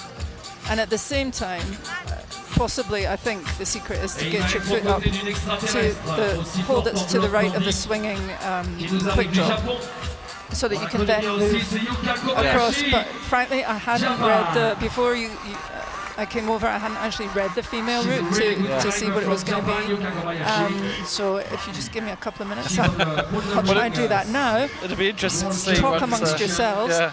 Well, while Sheila's doing that, Thomas Ballet is on the wall. We're getting towards the halfway mark, closely. He's number 12 of the climbers, and it's also number 12 of the female climbers coming up shortly as well. Those are Thomas's recent results. Yeah, Thomas had a bit of a nightmare in Chamonix. Thomas actually climbs at my club, and so we know him quite well. He had a bit of a nightmare in Chamonix. He wasn't happy with his performance, and so he will really want to be proving a point here in Briançon, and hopefully earn his place for the future stages of the cup further afield. It's a lovely thing about climbing. You can have a bad one, and everybody starts off level again for the next one. Yeah, well, I know Jenny Lavarde, for one who was climbing earlier on, she also was very, very unhappy with her performance in Chamonix. She said so on Facebook. I was reading it, and she battled better today, but she said she was just feeling really, heavy and slow. It happens, and the heat has been really punishing. Yeah. Anybody that's got any jet lag and what have you, I mean, it's just really, going to take its toll. Which obviously isn't Thomas' issue, because he's only come from down the road. Well, down the road, a couple of hours down the road. Yeah. Can I just take a quick hello to all the French people who are listening out there? Is that possible? Of course. Okay. Donc, bonsoir à tout le monde, bienvenue à Briançon. Vous voyez bien, c'est Thomas Ballet. Il a un point à prouver, il n'était pas content de ce qu'il a fait à Chamonix, mais maintenant il avance bien ici à Briançon et la foule est derrière lui. On a eu une chaleur pas possible ce matin pour les qualifications. Maintenant il fait bien frais, donc ça leur permettra peut-être de se refaire. Allez Toto. Toto il grimpe pour le club Vertige, bien sûr, mon club. Donc je suis tout à fait comment dire, difficile d'être objectif en regardant. Allez Toto, allez. He's looking determined, he really is. Gritting his teeth.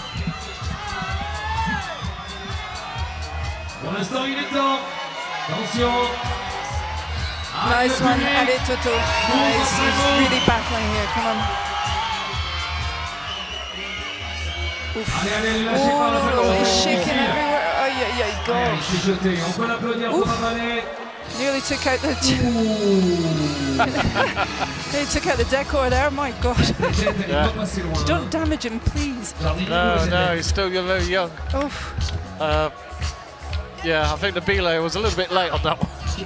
It came down pretty low. He was crossing over and he hadn't clipped on yet, so obviously that gave a bit of a... Yeah, bit of an extra swing. Yes. Yeah. Okay, well that woke everybody up. If anybody was falling asleep, which they probably weren't. It's good job he lifted his legs up, and you can see the funny side of it. He nearly took out one of our plant save as well. Yeah.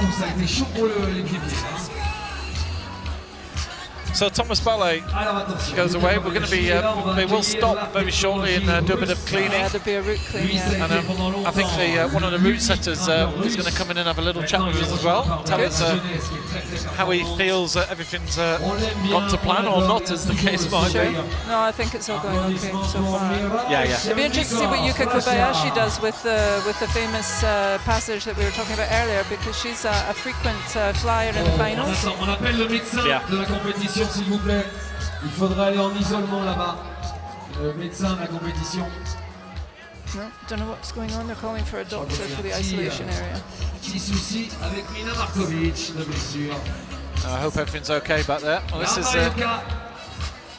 yes, good point, Sheila, that This is one of the athletes who we might expect to get to the final, so this is her chance now to leapfrog. Il est de 85, Mirai. 30 ans, ça fait longtemps qu'il est sur le circuit, cet homme-là. She's taking this chance for a good old rest. Very interesting to very interesting to see what happens in the upper reaches of these routes. Especially, I'm thinking of the guys because some of the young French climbers actually had a blinder this morning. Hugo Parmentier in particular just ran up it the first route, which was on the left, sort of where the girls are just now. Whereas all sorts of other people were struggling and going, oh gosh, that's not a good one. You could see that we're like, oh, don't like that, and they were really like hesitating from move to move, and then they were getting really pumped and they were coming over kind of round about the roof or just after. And Hugo just ran up it. It was really impressive, and he's only first-year junior, so he's what, 17, 18? Yeah. Amazing. I mean, he is like vice world champion in his category, but at the same time. Well, there's certainly some good names to come, isn't there? You look at this latter half here. The men's competition is pretty stunning. Yeah, see, Yuka's come off in the same place. That's.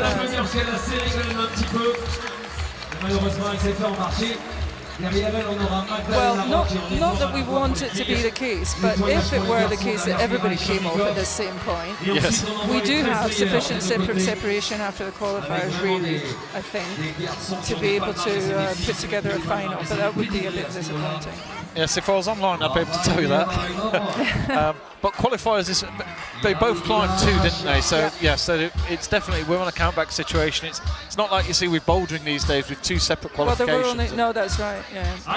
That can mess things up a little bit if you get awkward in the semis. That's right. But there were only two girls that topped both routes, Anak Verhoeven and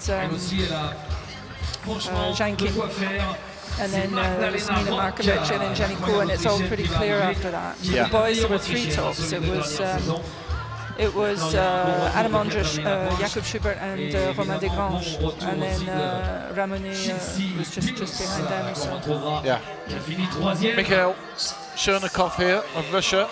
He's athlete number 13 for the men, so we'll have a route clean after this. Yeah, he did really well this morning. He was he's been a bit kind of out of the picture off and on the past couple of years, but he was looking pretty good. Unfortunately, his wife didn't make it to the cut. Evgenia Maramid.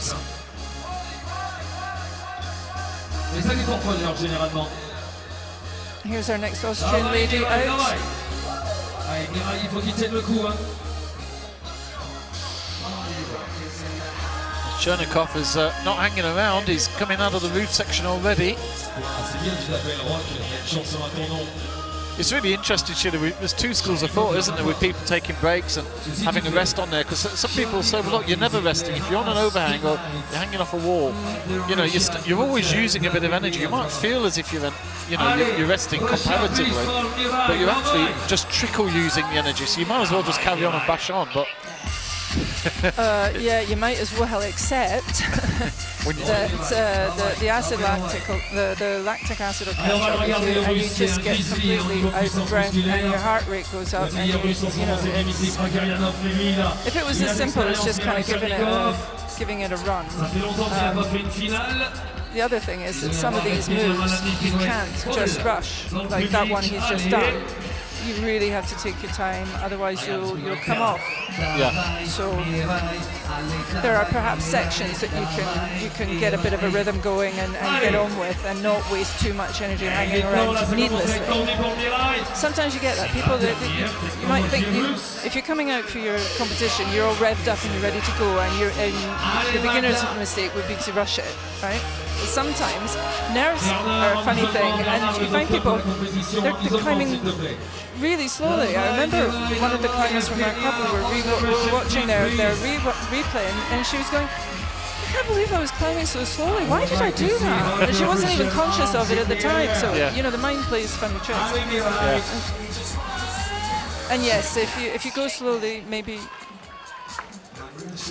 you don't save as much energy as you think you are, but Ça a l'air de faire un miracle, ça réussit pour l'instant. Il est en train de piétiner un petit peu. Yes, we're trying to find out more information about a doctor being called round the back, which is always concerning. Oh, Chernikov's off. Yeah. And it's one of those that he's super frustrated as well. You know, he came off there and he knew he had a lot more to give. He was looking up the wall as to where else he was going to go. And bit of a wry smile there. yeah, you don't get a second chance in lead climbing.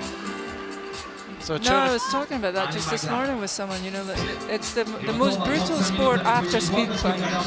Yeah. In speed climbing, I think there's more accidents to the square kilometre than there are in any other sport. But the lead climbing, it's the same. You make your error and you're done. At least in the bouldering, you might lose an attempt, and you could get another, but you can get another go at Absolutely. it. You know, in tennis, you apart from match point, you can get the points back. And the same in badminton or whatever. But it's very rare. Although I was on an athletics event a couple of weeks ago, and of course they have this rule with the false start on 100 metres. Right, yeah. And there was an international field, there was somebody from Jamaica, somebody from the American, the Jamaican, and I think somebody from Africa got false started. So they'd flown all the way to Ireland, competed in a major event. Well, that happened to Usain Bolt, didn't it? Of course, yeah. You know, it's happened to a lot of people. It's brutal. I mean, you spend so many hours of training and stuff, and it's all over. It's horrible. So the officials are showing that they can climb a little bit as well now, although with a bit of help from a B layer. Oh, well, Adam is quite the top climber himself. Yeah. And they have to be able to settle this level. Yeah. Absolutely. Here's, well, Magdalena Rock has just made that move. She got her heel up. She has moved on, and this is significant for the female side of things. Well, she's moved up, and that could be putting her through to the finals. Couldn't quite capitalise on it, but well, I'm pleased for her because I felt she didn't do herself justice this morning in the qualifiers. You were expecting to see her maybe at least in the top 10, and she wasn't. Okay, Magda, she's the new leader of the unofficial ranking. You can make a round of applause for Magdalena Rock, Austria. Allez, on prend 3 minutes le temps de recharger les bières. Recharger tout ça. Et ensuite, on se retrouve pour la dernière partie de cette demi-finale avec les 13 So Magdalena Rock, we're going to have a little break now. Yeah, we're root cleaning. It's time to watch men doing housework, which is always pleasant. Oui, c'est vrai we're going to get the leaderboard up in a second, I hope. Je vais vous demander de péter les plombs une fois, on va faire des images un peu là. On sait qu'il fait froid, comme ça on va se concentrer. Yes, I think they're just getting the results collated. So the guys in the truck are doing a sterling job. They're all online, they've got everything they need. There you go. And that's how we stand. This is the men's side of things. Oh, that's right, up to date, because we've got Mikhail Chernikov there. Les chaises longues, les gamins sautent par-dessus les barrières. Oh, du grand Briançon, quoi. So there's still 13, of course, to go. Lots of big names to go. You've got to say that, you know, out of that list, there's probably only Nakano who might have half a chance of getting through, because, you know, at the end of the day, these other climbers, you know, you're looking down the list, you've got Anders Schubert, De Grange, Blanc, you know, Fakiryanov, McCall, Super, Scovich. You know, yeah, you can't really bet against any of them, can you? No. And you sort of reckon they probably will make mincemeat of the earlier sections. Yeah, absolutely. But, it's an interesting route. It's very, very windy. The structure isn't. You know, you were at Chamonix last week. I wasn't, but I did watch it on the stream. I was watching it as well from home. But you know, it was an absolutely fantastic new wall with an amazing amount of overhang, and so the length of the route just was wonderful, wasn't it? Ridiculous. Like, it was all about stamina, but not just. I mean, obviously it's technical, because if it was just about ploughing on, then everybody would do a lot of gym work, and then they wouldn't need to do any of the technical work. So But anyway, so that was that style. This wall is a lot more simple. There's really basically 3 planes to it. You know, your first section, which is slightly inclined, then you've got your roof section, and then the other one, which when you look at it from the front, it actually looks fairly straight, but it's a wicked angle. It's very, very overhanging. So that's really saps your stamina. The women's route is so. Back to my initial point, the reason it's zigzaggy is to get the extra length, right? Yeah. And the women's route is particularly zigzaggy, as you can see from the graphics here, which are brilliant. It's very obvious. And there you can see with the results on the right, the provisional results, just what a problem that 35 plus move was. Yeah. Or the move from 35 to 36 at least, because people are getting the plus because they were going for the 36. And Magda's managed to add another 3 to that. But look at all of those that have come off there. You know. And I think there's actually a couple more off the bottom of that list as well who've not made it. Yes, that's right. So it has been, not giving any, many problems up to then. Yeah. But that one area has cut everybody off. But again, even in the women's side of things, we've still got Kim Jae-in, Verhoeven, Markovic, Yannick Hart, Pils, Fakhruddinova. There's some big names on here. Ota to come. And you've got to think that those athletes are going to transition through that area. And as climbing does time and time again, they're going to make it look as if it's a walk in the park when you've just seen some really top climbers. Yeah, that was what I was saying earlier. That's You'll get to a point where you'll sort of say, well, what was the problem? But the problem is it's really hard. There we go. And those who manage it are just exceptionally good. Yeah. This is page 2 of the men's leaderboard. Hopefully we can just pop back to page 1 in a second. So you can see that Hakamadu was first out. He came off pretty early, and actually he's still in last place out of all the athletes to go. It's funny, I thought someone came off below him. Yeah, hopefully we'll get back to page 1 in a second. And there we go. This is the page 1 of the men's leaderboard. So you can see quite a few having trouble around the 36 area. But you've got to say, looking at that list and knowing the athletes to come, I think anybody, even Nakano, will be thrilled and probably surprised if they actually make it through to the final. Well, certainly it's not a name we're used to seeing in the finals, but there's a lot of climbers to come yet. Yeah. I'm just going to start counting on my fingers here. There's page 2 that we saw. You can actually see the climbers to come as well. Solfi, 13 to come. Helenki there, Stoffi. Exactly, 13. Super. And then look at that last 6. Think about it, Sheila, it's 26 divided by 2. So, well, I'll tell you what, if you look at those 6 on that page, I'd put all those 6 getting through to the final.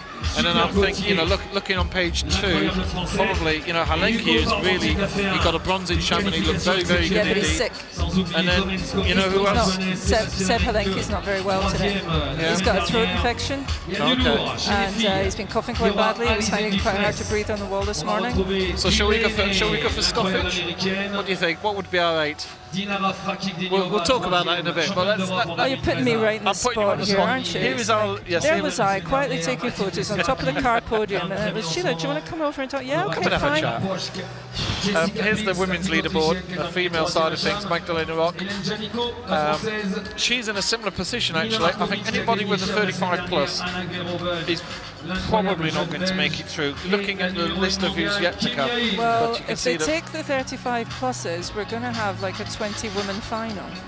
Yeah, but there's countback. So to be honest, I'm pretty sure. Like this actually doesn't have position on the left-hand side. I don't know why, but normally you'd see the position of the athletes on there, and it does include countback. And if the countback is tied, their position will show exactly as being the same. Yeah. So, but there were a few ties lower down there. There was a few ties. Yeah. Oh, there we go. So 99 means that they just haven't started yet, so we just give them a nominal 99. Fair enough. And then 11, 12 and 13 are on there. So if we could just pop back to page 1, please, Mr. Producer. He's very good. He's very well mannered.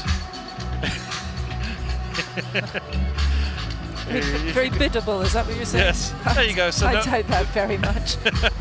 I've met him. So there's our. Apparently we don't have any countback issues. So obviously, there were 2 qualification moves.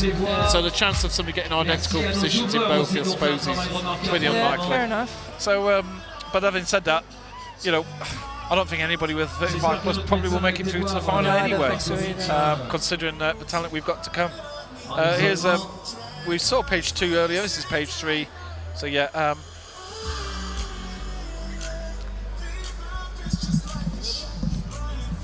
Right, well, Sheila, it's been lovely to have you. No problem. Do feel free to pop in if you want to come and have a little chat again, because without my internet, I'm struggling. You're lost, aren't you? I'm a bit lost without all my facts and figures. So all of those who thought he was a caveman, it's not true. He needs his technology. Right, all right, nice Sheila's talking to you, Jim. Lovely. It's great to have you on board, Sheila. Sheila's just headed off into the night, and she'll be back a little bit later.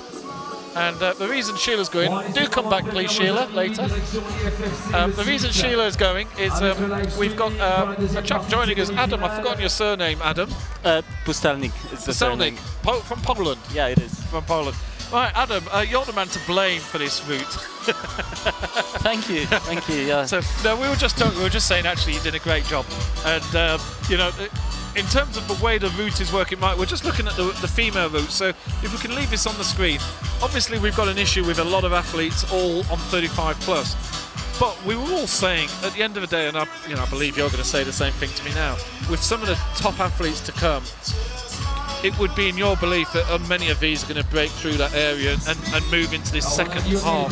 Yeah, that's definitely what we believe. I mean, this is what you see already in the qualifiers, but the distance between the first 8 is really big, like compared to the rest of the group. Yeah. Anyhow, this is not a good score, and so far what's happening. But I'm quite confident, especially now seeing Magda passing this place, not passing it in exactly the way we intended it to be passed.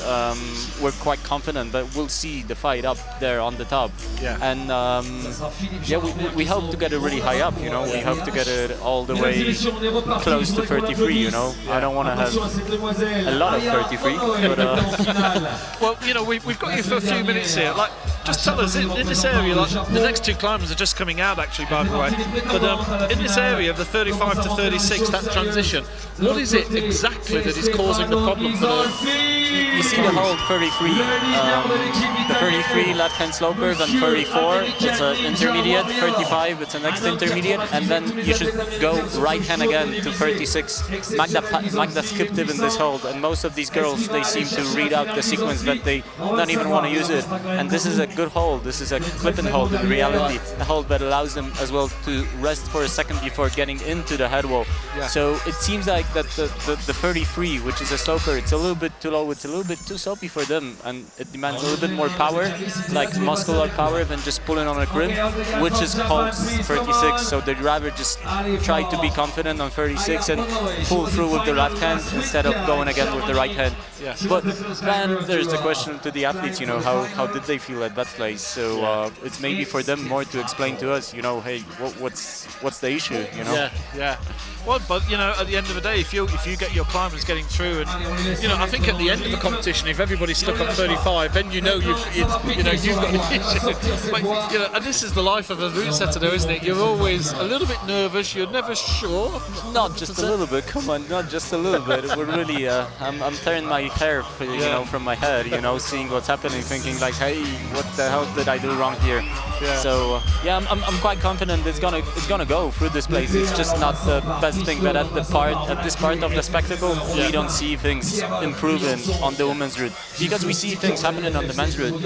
And just quickly on the women's though, when did you realise that 35 to 36 was going to be a big area that you would cause problems? What is an important part with setting for women is always the transition from a steep to like gently overhanging part. It's this roof to gently overhanging part transition, which is always a problem, and you always take it into account. But at this place you have to be careful. And evidently we unfortunately made the mistake with probably just getting the left hand a little bit higher than it's supposed to be. Well, it is. So you expect, you can predict, but things like this could happen in certain places because you have already the experience. And our experience is that the transitions between the roof and less overhanging are especially difficult for women because they demand more power. The next thing is that you see the girls resting on the big jug just before on the end of the roof. Yes, we're talking and about this is the place like where you're resting really like it's a muscle rest. You know, you have to get your muscles activated. And then this move again, which they're falling down, is a move where you have to get your muscles activated again a lot. It's not just about hanging on the fingers. That the next part is going to be a little bit more like this, but only a little bit. We'll see it happening, I hope. Okay. And then the rest of the women's problems. Is there anything particular in there that you're quite proud about? That further on the women's side? It gets from the place where Magda was falling. You match the undercling, go right, and then there's a couple of a little bit longer moves with quite good holds, and you have to twist your feet inside. And that old part to the top, we expected at least to be quite not say stiff, but consistent in the way they should be climbing it. And if we get the good girls up there, we expect them to have a split at that part, because it's really more or less the same style of climbing all the time, all the moves. They're a little bit longer than girls are used to, but on holds which girls like. So a bit more positive, bit more coming in, and holds that they can fight on, definitely. Yeah. And how close was it earlier on? Just as we're going to watch here, Aya is going to be getting into this area. You know, it was actually getting quite wet on the wall, and you had to give it a real good dry, didn't you? Was it close to being called off, or do you think it was always okay? No, it was all in control. Don't worry about this, because it's the lower part that gets a little bit more wet, and with this rain we have no problem. Now, this is the intended sequence, go like this. Well, you hook your feet below on the big jug that she was resting on. She's gone. Yeah. Unfortunately, the big hold to hook your feet is below the roof. That's where you put a good heel hook. None of the girls have so far tried it out. Yeah. And this is the place where these both stoppers begin to work really good, because your feet pulls you in, your foot pulls you in, the left one. Right. But we've seen already mistakes like this with the girls up there on this part. Most of them have chosen the sequence to switch hands, as girls tend to do. Switch holds on the left-hand hold. Yeah. Well, let's look over on the men's side now with Stefano Ghisolfi. This is quite interesting, because this is the climber that the route should suit him. You know, Stefano is a guy who climbs really good on small holds, on crimpy edges and things like this. And you can, as you see, most of the wall except of his right-hand hold is exactly like this. Yeah. So it's really interesting to see now what's going to be happening, because we've already seen one of the Japanese guys get really, really high. Yeah. In fact, this yellow slab is the area. There we go. Yeah, but this is really good. This is really good what he's doing. It's like really. Oh, Stefano. He took too big risk. He was really there up on the hold, and he was static on it. And the top of this turtle thing hold is there's two tick marks. We don't see it from the bottom, but they see it when they climb it. There's two tick marks marked for the place where the hold is good. Right. And this is where you can match hands and start going right and going into the last sequence out traversing right. Yeah. He was almost there on it, and he was really static, which seemed for me, he's in a good position. I was surprised he took the jump for that, because I thought like you, maybe he'd got the reach. Why not just reach it and then match? Yeah, exactly. But he went to the lower part, and then he backed off. I don't know, probably thinking, I'm just too low, I need to jump to the top. She just had gone one more time with the right hand, and that would make the job. Well, he has left in first place, which is always good, I suppose. But he's second right now, because well, we'll see what the judges will say. But I remember the Japanese climber being at the exactly same position and getting his right hand good. He got the hand on. He got the hand on, and he was matching with the left hand, so he might have a better score. So he'll think, Well, that's interesting. Well, look, Adam, it's great to have you on board. It's always interesting to see what your thoughts are. You happy to stay for another 5 minutes or so? And I'm okay for the moment. I'm really curious what's going to be happening really with the men, because we see the competitors going in and off with being a little bit higher, then again a little bit lower, and I'm quite confident that with the best guys, that is the three guys that have topped out both of the qualification routes, they will go very close to the top. And now this is just a question of if they will top it out, if they will get split within the last moves, which we wish for. But as much as we're, when we're saying yes, we think we would like to have a top, the borderline is so close that this one top might mean 2 or might mean 3. So it's part of the job. This is the essence of your job, isn't it? This is why, your job is so difficult, really, because you're not only trying to separate, but as you say, you also want the winner to get a top, and for the crowd to go crazy, and for him to, There's different sides of it, because like the athlete side, the sportive side, that's very important, so that the best climber wins. Then you've got the very important side for the audience, that this thing that we're doing here and that we're proposing to the people, it gets the crowd like interested in seeing what's happening here. And then we've got all the organizing part, but this just has to go smooth, and this just has to run. So but this is just the details of the job. It's not as important as the climbs that they are doing right now. Well, and would you look. I was talking to Sheila earlier.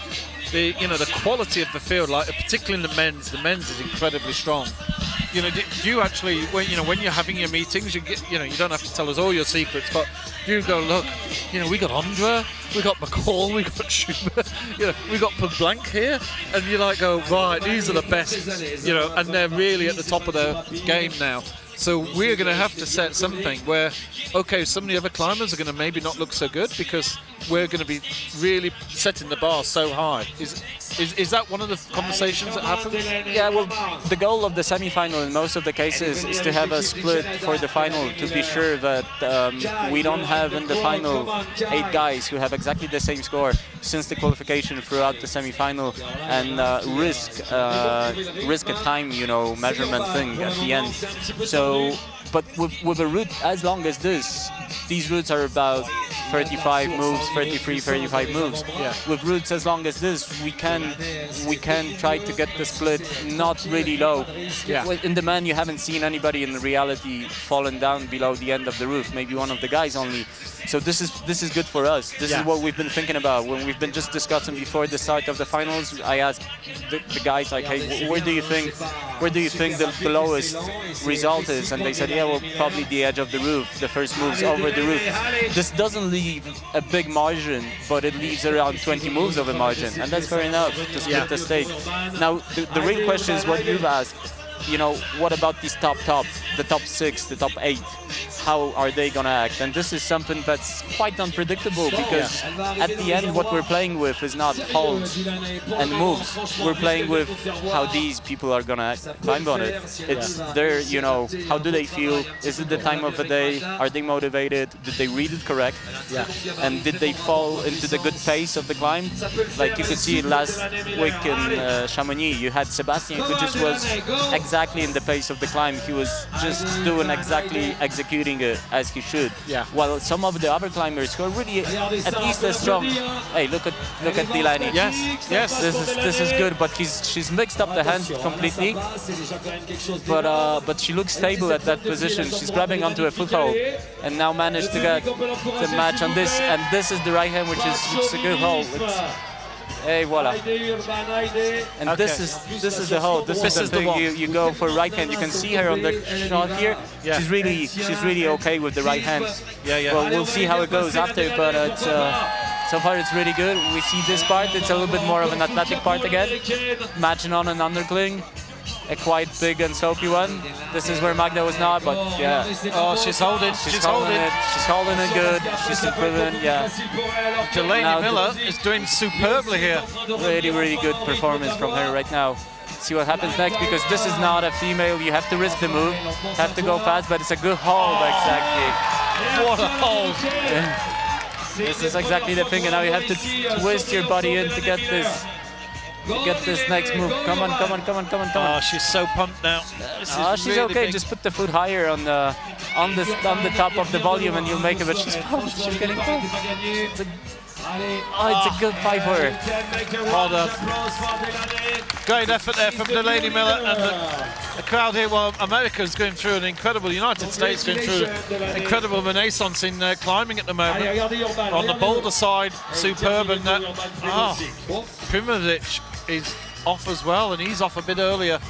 He looks at his hands. We've discussed. As I was saying as well, the important part is the style of the holds that we've got, that we're playing with, and the style is that you see definitely the top part of this route is a crimpy route. So guys who like it, guys who find it good, who can twist their body in, you know, and hang on these crimps a little bit woman-like, they should have a a good go on it simply. And we could see it with some of the stronger athletes such as Magnus, just not feeling really correct with just this hold. Yeah, it's this that plays a big difference as well. But hey, it improves. I'm happy with the women. I'm really happy with Delaney going up higher. We've got two girls through, yeah, and you know, and I think there's going to be some more to come. Like, you know, it's fascinating to watch. Yeah, it's also fascinating to watch sometimes how you see a problem done in a really strange way that you would never expect, and sometimes you go, "What? Did they just do that?" And, you know, we'd see people going upside down and you know, doing really crazy moves. It's incredibly often that it happens, you know, especially when we set things. These things are quite easy to read, you know, except for this maybe part for the women when they've been fallen. The rest of the route is quite obvious. It's like it flows quite definitely. You can even just go on the climb without remembering exactly what the moves are going to be, and they will follow you. You know, you'll not have a problem with it. Yeah. Whereas with some different climbs where we said, you know, from time to time, if we get the correct hold, we get the correct material, and we get the correct flow on it, we can play up with things that are really so complicated to read, but you see sometimes so different solutions to what we've expected, and it's still possible. Now this is interesting to see how Sebastian goes, because he's been a bomb last week, and he made a big mistake in the semis. He like barely made it to the final, but it was a big mistake of his. And if he climbs the same style, the same way he climbed in Chamonix, I guess this is one of the guys we should really pay big attention for. And well, you don't win 5 World Junior titles without being a bad climber, yeah?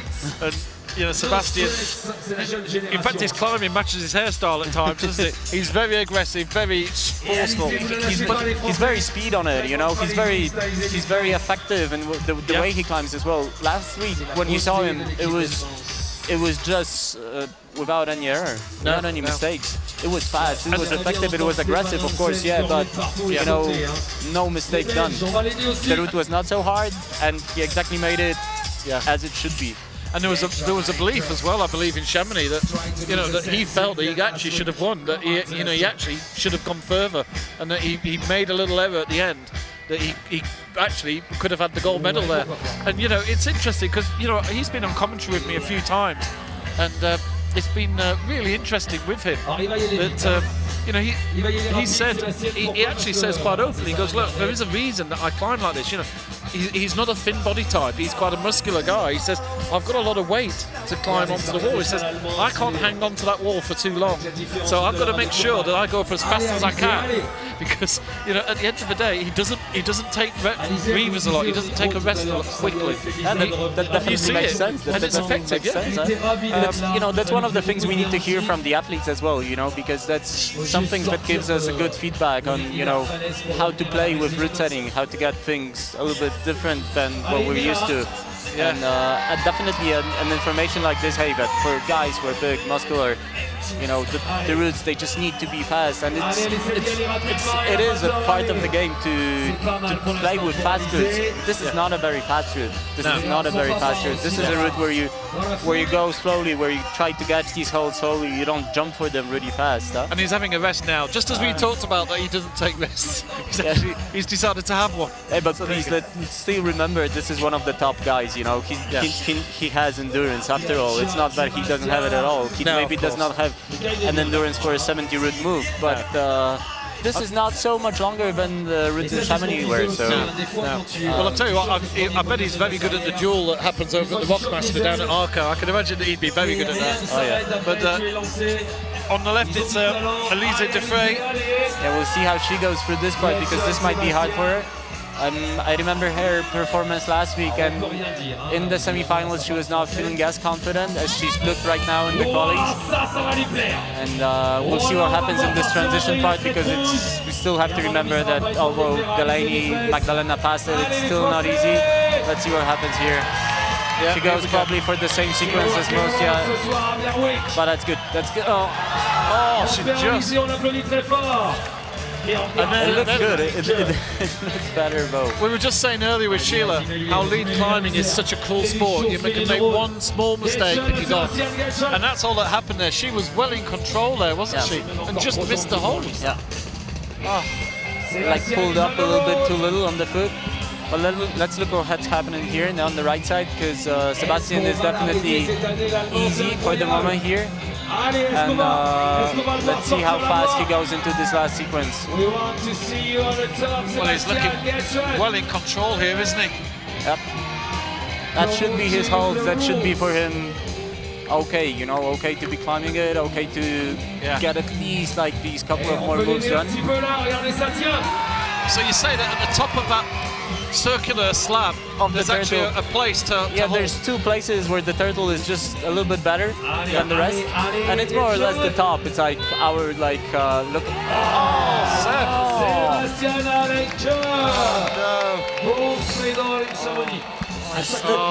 I guess a slip or something like that, because it was really comfortable after that place, and you see like even Sebastian doesn't fully understand what happened there. Congratulations for the last week, Sebastian. Well, he's looking at his hand as if it's like, you know, a sort of a piece of equipment that he bought that's malfunctioned, and he can't believe that he didn't get the grip. It was a little bit like last week's semi-final when he started chucking up on an intermediate hold, and at the end of the chucking up sequence, it's just like it was off. It was just too small to chuck it up, and he knew that was the mistake. But here it seemed like much more of a slip or miscontrol on the hold. Yeah. Well, there you go. This is the life of a lead climber. One error, and we've seen Elise de Vries go down, and Sebastian Halinki also. And we're almost certainly not going to see him in a final, which is a real strange. The bronze medalist from Chamonix. Well, let's wait, you know, because strange things can happen, as last week in Chamonix. Strange things can happen, and you know, sometimes as route setters we're extremely stressed in the beginning because, for example, the best competitor doesn't show like anything that is going to happen on the route, or the worst competitor, or the worst after the semis, comes up and as Sebastian like blows the route almost to the end, like last week, and then things get settled. So in general, we try to believe that when we've been working on the route for a day or two, it has to pay off in the end. It has to pay off with the good result, huh? Yeah. Well, that's going to be one possible benefit for a little bit later on. On the left, it's Dinara Fakhridinova of Russia. One of the smallest athletes of the stake of this group. Yeah. It's going to be interesting for her. It's going to be a little bit easier to hook the heel, get the heel really correct, and roll up on this left foot to do this hard move up where so many girls have been falling. Yeah. And then on the right hand we have Thomas Johannes, who performed really well today in the qualies. Well, the qualies were much more of this style of the route, so it seems like the style kind of follows from qualies to semi-finals right now, and if you've been competing good in the qualies, you should be able to do it really well on the semi-final up here right now as well. It's a little bit like more crimpy, the qualifiers, this is crimpy as well, so we'll see how it goes for Thomas. So is lead climbing big in Poland? It's much more the bouldering scene that's bigger with competition. I guess it's everywhere, you know, but local bouldering competitions, they just pop up every weekend during the season. Yeah. But yeah, we have the lead circuit, we have the full lead circuit, but we have our competitors are definitely for the moment stronger in bouldering. We've got good competitors going even into the final of bouldering seniors World Cup. Yeah. So it lacks a little bit of facility, huh? Yeah. Well, much easier to run bouldering events and put a great big wall like this as well for a lead, isn't it? Yeah, you can see, like, the amazing thing is to see Chamonix, the place that changes the wall every second year, you know? This is just incredible. This wall has been here since I don't know how many years right now. While in Chamonix they change it every second year. That's for the sport, for the competitors, for the show. it's just brilliant because it's amazing. For everybody it's interesting really to go up there and to climb that stuff and to set new things up on it. And how fantastic did the wall look in Chamonix this year? It was all unbelievable, wasn't it? It's nice to hear that. Yeah, it's really good to hear that. It was wonderful. And you know, I was watching from home and seeing all the shots from the drone as well, and you know, you're just looking, and it all just looked like a little miniature playset when you looked at it from the drone. It's absolutely fantastic. Well, as okay, we see Tamat going out of the roof, still feeling good. Still in control on these moves, but we know that this is more or less the place when things begin to be more powerful for them, more tiring, and if you start making mistakes here, this is something that doesn't go. And we have here Dinara on this hard part. Let's see how she goes through this sequence.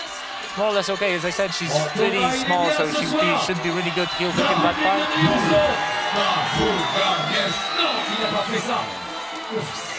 It's amazing to hear the French public cheering up for the French athletes. Okay, come on, Dinara. Yes, come on. Did she do it? Yes, she's good up there. Yeah, this is the hold, huh? It's really good. Come on, hang on to it. It's a good fight. It's getting close to the fight. It's a good fight. This is what we want to see, definitely. Now this is where we see that being a little bit smaller on helps you out in certain sequences. This place for her is a good place to even shake off for a second, while for Delaney it was just too high. The feet. Yeah. We see how she goes for the next move, because the next moves are a little bit longer on. And here we go. And she's in the lead. She's not in the okay. No, Dinara. Big mistake. Oh, it's so frustrating. She made it. She was so she wasn't pumped at all. She was so comfortable there, wasn't she? She was comfortable. It was just about putting the foot correctly on that spot, and we can see she's not happy with that. But it's a still really good performance from her. You know. Yeah. It's gonna be definitely somewhere there in the first 10, and who knows? Maybe this is already somewhere close to the high point of getting to the semis. How many goals do we have left? Well, as 23-year-old Factory Denova leaves the arena, we've got 9 athletes, 9 to go on each side. Okay, so in a moment we'll be seeing the places for the semis, and well, stay along with me. I'm enjoying it. It's she's still shaking her head, Dinara. She's come a long way from Russia. She's had to get visas. She's had to go through all the usual stuff. And here she comes, and one microsecond of a mistake. But that's the thing you said. You know, like mistakes at this part of the route, they just don't forgive you. You know, like you just cannot make them, because this is the part where we're already thinking about, as I've said, the first 8. And these first 8, they have to perform perfect. That's what we want to see. And that's like a little bit like what we've seen with Tom and with many of the male climbers. They really can fight to the end of their endurance part, you know, and that's what we want to see with women right now. With having mistakes, they feel frustrated as well as athletes. I'm quite sure about it. Well, one good thing for her is that in reality we've only 9 more climbers to go. She only needs a couple of them to make errors, you know, and have trouble in that 35 to 36 area, and she will be in the final. So here's our next 2. Matilda Beckera of France again, and Dominic Scoffich, who was fantastic on commentary, I've got to say. Last week in Chamonix, I really enjoyed listening to everything he had to say, and I think he'd have been quite happy as well, seeing a gold and silver for the women in Chamonix. It was what a time to do commentary, have a Slovenian on the commentary box. I think so, definitely. I know that Domen had talking to Roman, the trainer of Slovenians. He twisted his ankle yesterday or the day before, so he was still feeling a little bit painful with the foot, and maybe that's the thing with with not the top result in the qualies, but still a goddamn good result. And yeah, and this is definitely something that should suit him, you know, that should suit his style of climbing. Just see how much the food will be causing still a problem and making him feel a little bit less comfortable with climbing. Yeah. While Mathilde on the left-hand side, she's had a really good run in the qualifiers, and she had a very impressive run last week. She was very close to the finals. She's looked definitely disappointed with not getting into the final, because she was able to do it, and she was very close. And it's really nice to see a big progress from her side, being really so high up in the stake. It's not easy, as you said. It's in the women's, the first stage. That's a hard fight to get into it. That's a really hard fight to get into the finals now, especially with young girls as Jessica or as Janja, not competing this time, but Janja competing last time. It's a hard fight to get into this big to the big final. Well, both of them are matching each other as they get into this move section now. And I don't think it's easy to see, but you know, it really is quite a vicious angle that these guys are having to climb at here. So that's a big mistake, but she managed to recover over it. She went straight along to the undercling section, which is much more like a powerful section. She, instead of crossing down from the left hand volume with the right hand crossing down under and then going right, she went straight away to the next volume. That was a really risky thing from her side, and definitely something that takes not only the power but the confidence in your moves as well. Yeah. You have to remember that this is one of the important parts. If you're in the flow of the route, you have the confidence over your moves, you don't hesitate. But as much as you do one or two mistakes that cause you thinking, hey, for sure I've done something wrong, it makes you rethink any other place that you're not 100% sure of. And we're getting close to this place, and it's gonna happen, but this place is not like a perfectly comfortable place for any of these athletes, I'm quite sure. Maybe the best too, but we'll see how she passes this part. Yep, she's just having a little rest out there. Not a long one, quite a short one compared to the rest of the girls. Yeah, for sure. Here we go, this is a key moment now. Okay, the second slope is not so good, but she's hooking okay. Got this one. You can see that this is much more physical for the girls. She's like trying to rest a little bit on a bent left-hand arm, and now this is the key part. This is what's happening here. No, it's gonna be hard, but it's good. Yeah, she's done it.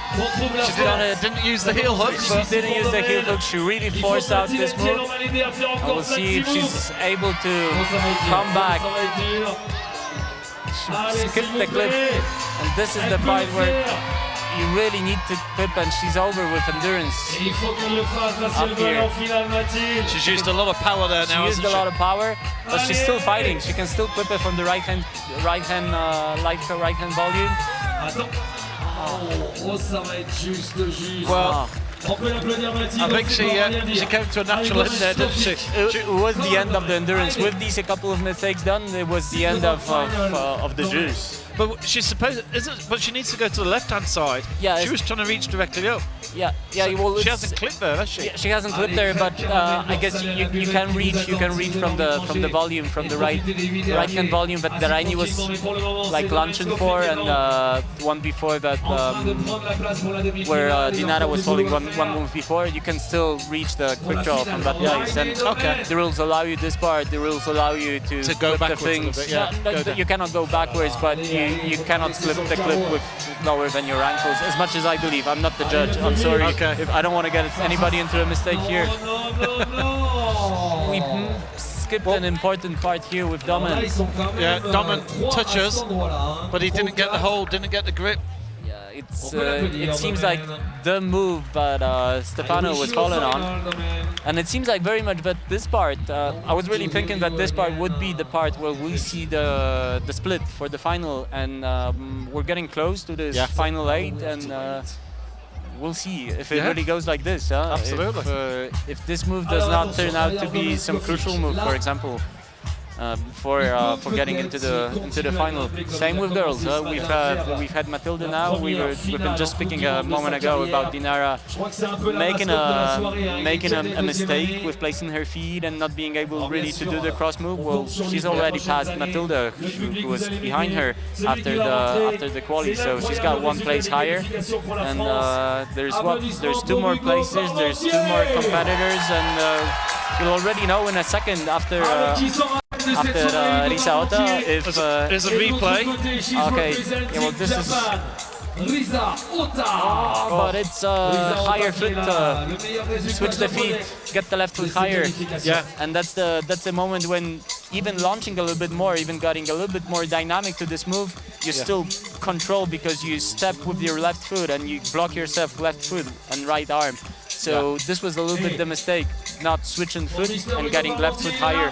Yeah, and then that's where you can really block with an even dynamic move up to the turtle. Is it a question? Do you think that the climbers just don't realise right at the very top there's a better hold, and they think it's the same all the way around, so they're thinking they can get their hand on it? No, I think they realise 100% because we've made tick marks, so it's quite obvious to see it. When you're there, you can see them very, very well, and we can even see them from here on. But there's 2 small spots of chalk which are up there. Yeah. So it's more the case, but when you're beginning to be pumped and you're in the fighting mode, small details as switching the foot instead of left foot, getting the right foot, small things like this, they just occur, and you're in the fighting mode, you just want to, you see the next hold and you want to get into it. As much as you have a little bit more control, that's when you begin to, look for these feet correctly, but as this control is being lost, you just try to go fast,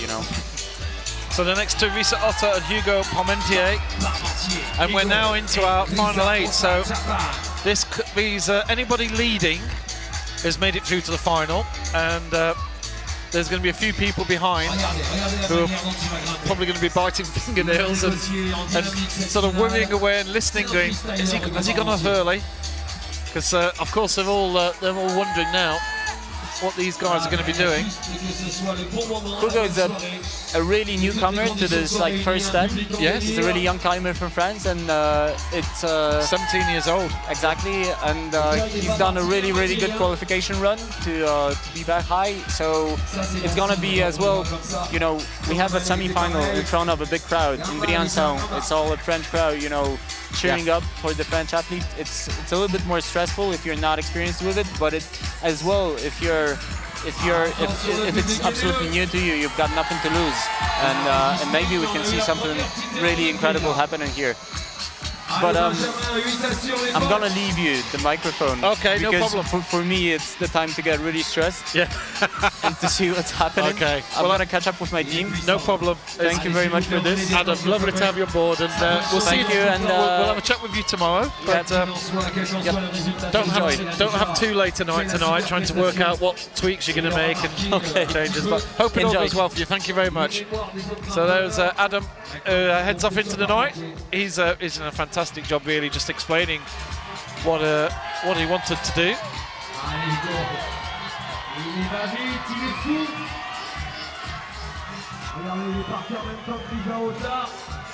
Attention, arrêt public. Attention parce que là il est en mode freestyle, d'accord.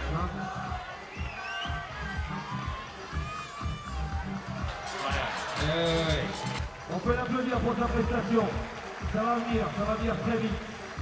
Pour ce grand champion du club, il t'assure.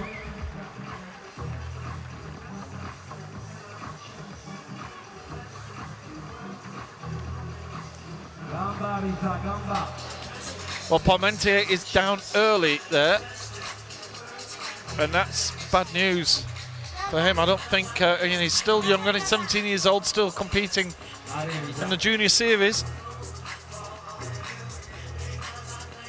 and that means that Domen Skofic will have made it through.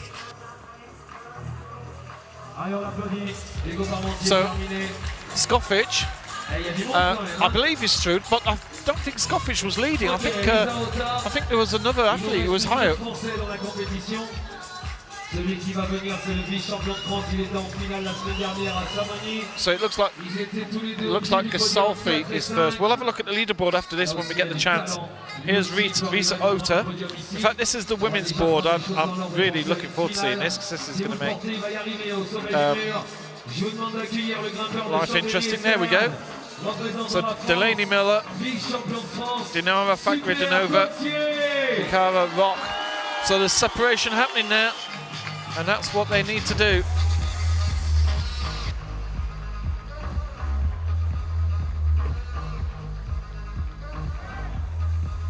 Allez, Risa. Gamma, Risa, gamma. Là, chez les filles, on a entendu tout à l'heure une petite blessure de Mina Markovic. J'espère que ça va bien. So Risa Ota, this is the area, this is the one. There's only 8 athletes to go after, there's only 7 athletes to go after her. Now, so she has to make it through this transition, and yeah, there's the heel, and there's the hook, which we didn't see from Fakhridinova. Fakhridinova still in 4th place, but she's going to be fretting with so many other athletes to come.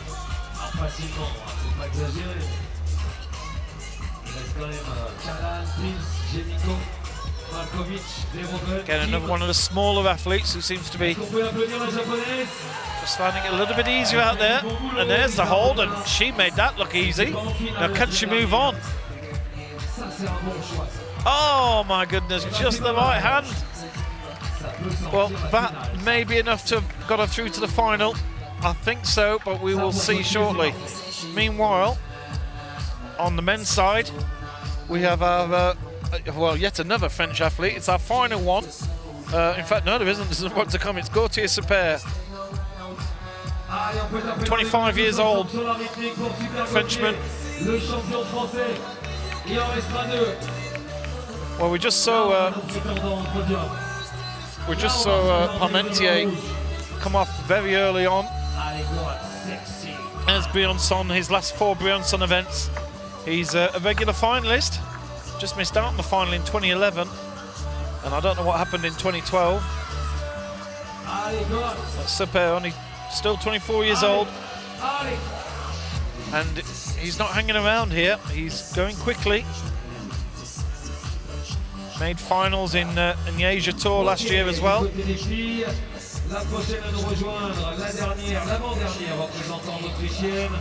It's been a late start here. If you're wondering why we're still going, it's what is it? It's 10:30. There's still about another hour to go, so it's going to be quite a late night here in Briançon, France. Coming up to nearly 22:11 here. And of course, all these climbers have already climbed twice this morning in the qualifiers. So this is their 3rd climb of the day. And then there'll be just one more climb tomorrow for those who make it through to the final. Super working hard here, but looking comfortable. On the left, Katharina Posch of Austria, 20 years old. A real future star of the sport, I feel.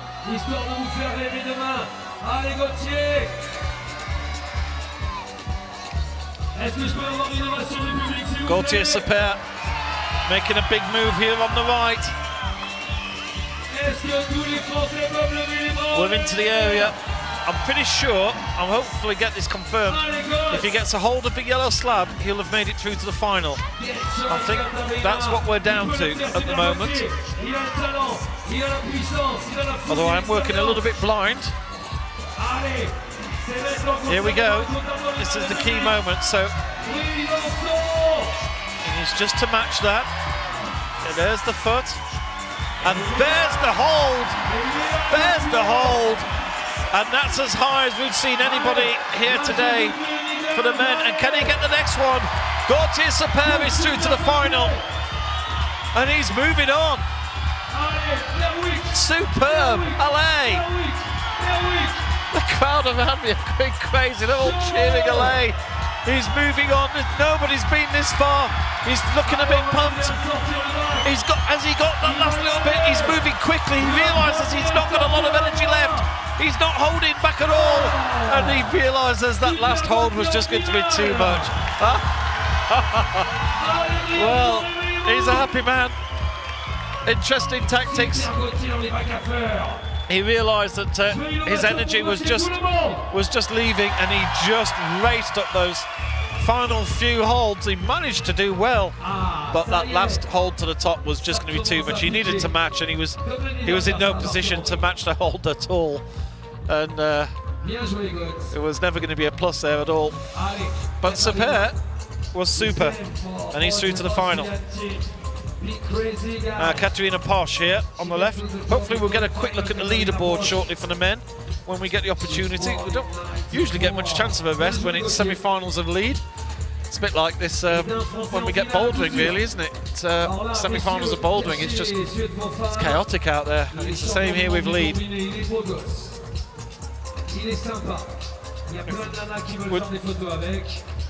Right, so Katerina Posch just on the roof section there, so she'll get through that. This isn't updated. Gasolfi and Kana, both on 42, Skofic on 41. There you go, there's the leaderboard as it stands. And there's 6 climbers to go, so Gasolfi has made it through to the final. So Super and Gasolfi are through to the final. That's how the men stands.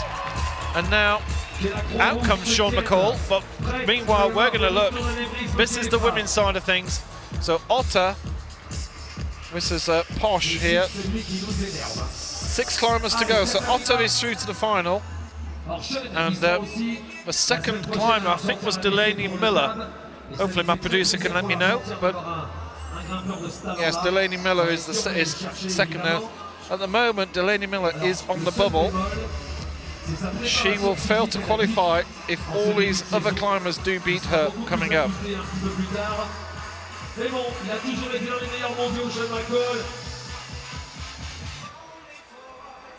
Oh, but Posch doesn't. She doesn't manage that. She falls at that 35 to 36 transition, and that means Delaney Miller of the United States is through to the final. Posch is out.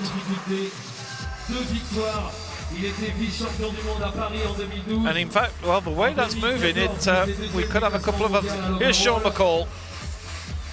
Always great to see Sean McCall climbing. Of course, he's had a very strong boulder season, and he's going for, in fact, he even does a bit of speed climbing as well. He's been here, he didn't come here in 2013. He was 6th in 2014, of course, the year that we had no final.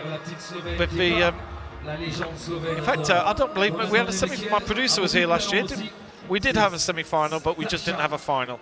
So Sean McCall made it to the final, but with the lightning strike, there's an incredible video if you ever get the chance to see it, just showing the rain, the rolling in off the hills, and then the lightning strike and all the lights in Briançon going out as we had the most ferocious thunderstorm. There is a possibility of thunder tomorrow, I'm told, but we're all crossing our fingers and hoping not. Loving the view from our camera halfway up the wall there, just showing Sean at work.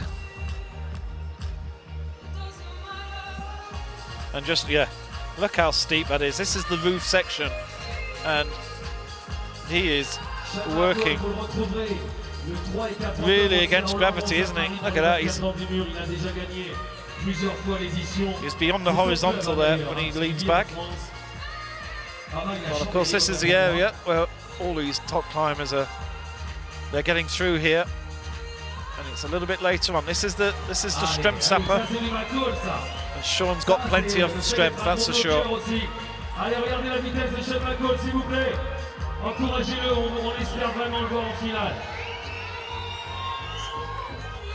Beautiful view.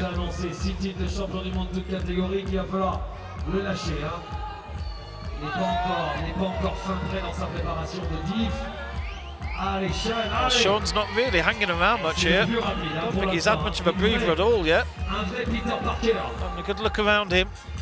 He'll be aware that Gaultier Super has done very well. He's got a big cheer. And I think he'll have an idea in his head what he needs to do. I think we know the situation is if he can get a good hold on that yellow slab, that's the area. If he can go beyond that, he's guaranteed the final. But if he can, oh, he doesn't get the hold on the slab. Whoa, Sean, he went for the jump and didn't get a strong hold. And that's the end of Sean McCall. Possibly he asks for a bit of support from the crowd.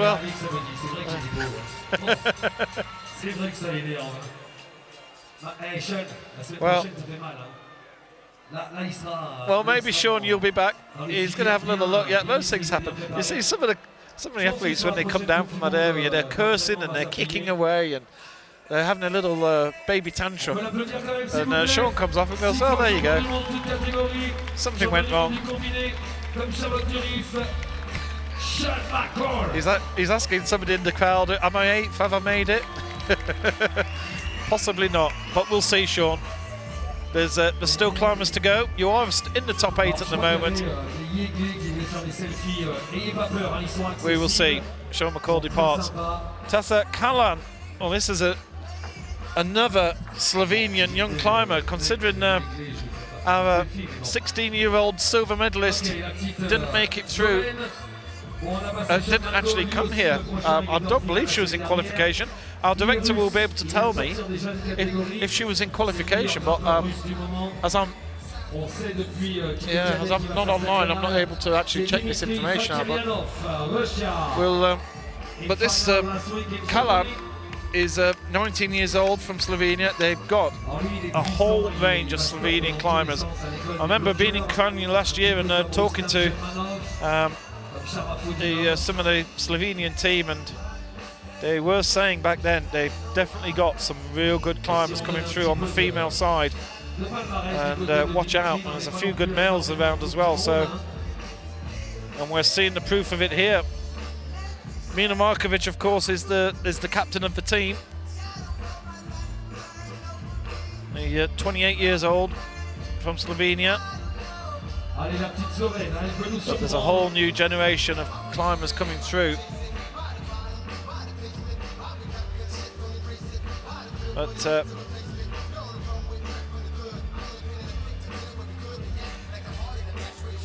so now she's coming over to the end of this little roof section. The question is, how's she going to handle this 35 to 36 area? Don't know if we can see the leaderboard again, just for the women. If she makes it to this area, we can get a feel of what she needs to do. So there's 5 more climbers to go. So Fakra Denova is the one on the bubble now with 41. So she needs to be getting up into that 41 area, which is where Fakra Denova got to. So yeah, will be interesting indeed. And it would be her first final. There we go. There's no, this is the awkward bit, and this is the bit that's been causing trouble. Now, is she going to get the heel in? No, she's going to try and do it the hard way. Oh no, there goes the heel. Well done. Yeah, she is doing it the good way, and she'll hook there if she can. She's not going to clip. Yeah, she's going to try. Yeah, that's good while you're there. And now move on. Well done. Really good. Really good. This is good. Oh, just almost too quick. She didn't sort of hold out there at all, and she was looking towards the next problem. And that may have cost her, because I believe that means that Fakritanova is now into the final. And very pleased to say, joining me, camera's been put on the table. Welcome back, Sheila. Hi again. Hello. Well, we're getting to the business end now. This is absolutely. The fun bit. Remember what we were saying about when somebody did the thing and it would just make us wonder why on earth the rest of them had a problem with it. Gauthier Super was looking absolutely fabulous there. Yeah, so Mr. Super did pretty well there, didn't he? And he's got himself through to the final. And now we're in the stage of working out who's getting through. And interestingly, we may see Sean McCall not qualify there. That's right. He needed. It's such a fraction, isn't it? He just needed to get a grip of that slab. Didn't get the grip. He fell off. And suddenly, that's the difference between in and out. Remember what you were saying yesterday? No, it was just earlier on about the pace of people going up. Sean is known for being a quick climber, and he says it's because he doesn't have the stamina. Well, I think he's worked on that quite a lot since. But certainly, I think his bet before he set off was this is going to be really physical. I'm really going to have to, give it a bit of a race. And I think he maybe just ran out of steam because it wasn't like he really sort of slapped at it as opposed to making no offense to him, obviously, but I think he just was out of arms and didn't know what else to do and went for the plus. So, well, the strange thing is if one of these climbers in the next 4 or 5 coming up doesn't actually get up to that area, doesn't get close, McCall might actually still get through. He's in 4th place at the moment. There's 5 climbers to go. So a couple of failures coming up, you never know.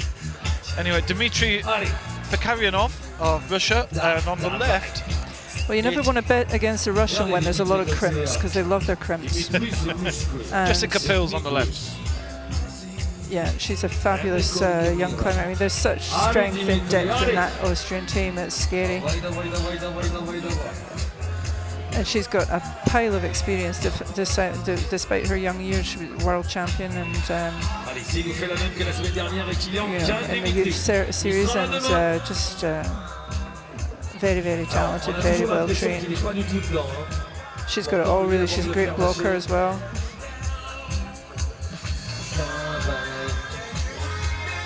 Et il est grand, il se tord, il arrive assez efficacement à mettre les pieds où il faut à chaque fois. Là, je pense que la deuxième partie peut lui convenir à Dimitri. Yeah, he's actually resting a little more on this this traverse here than some of the others did. Franchement, j'ai adoré la musique de ces finales. I'm not sure if he's resting or hesitating, but anyway, he's taking a bit of a breather.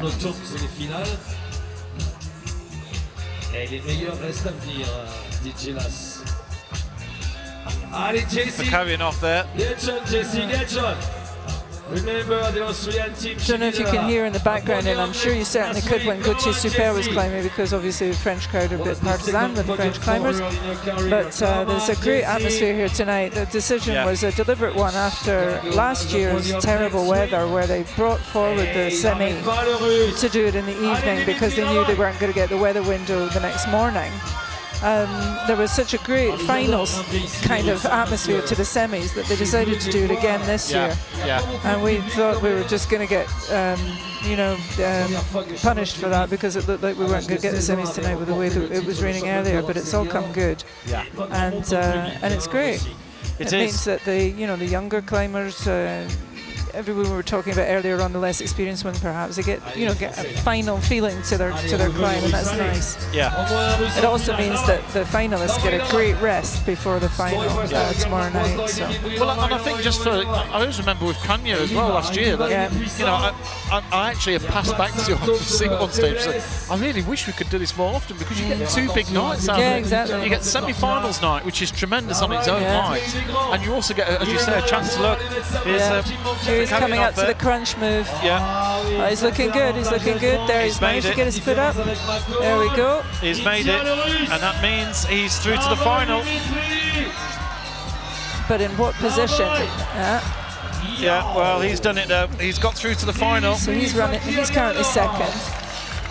Yeah, he'll be happy. Went past Gisolfi, so Gisolfi now drops down to 3rd. Nakano is 4th. And Sean McCall currently in 5th place. It's looking a bit sketchy for Sean at the moment. Yeah, especially when you got Pug Blanc, De Graaf, and Schubert and Honda to go. Yeah, you wouldn't bet against any of them, would you? Absolutely not. No, you'd think that those four are all going to be up in that top area for sure, unless there's just one of them or two of them make a complete hash of something. Well, here's Jessica. As we've said before, in climbing, anything can happen, and all it takes is a foot to slip. Yeah. Jessica has really taken her time coming up to this point. I can only imagine it was her strategy before she set off. Nice little wave from our Russian contender. I dare say we'll be seeing him later. In fact, we know we'll be seeing him later tomorrow night. So Jessica, interesting chatting to the route setter there, and he was saying that you've got to get the heel in here. A lot of them aren't get. Yes, now Jessica's got it. She realises you need to get the heel in there, and that's where a lot of them have had trouble with that transition from 35 to 36. Yeah. But then also, just as we saw a second ago, so, this isn't an easy area at all, and there's that little sort of hold that looks like one of the sort of mountains on Pluto, doesn't it? And there's that sort of little hold there that's just the one she has in her right hand. Awkward, the one she's got her right hand on. Yeah, but, that's not easy either. No, but then it's an undercling and it becomes a lot better. Yeah. You see how she can block. Remember I was talking to you about underclings, so you can block and rest. Yeah. She did that well.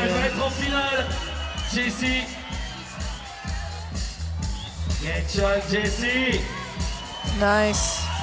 That's good. In the meantime, for the men, we've got our European champion of last week.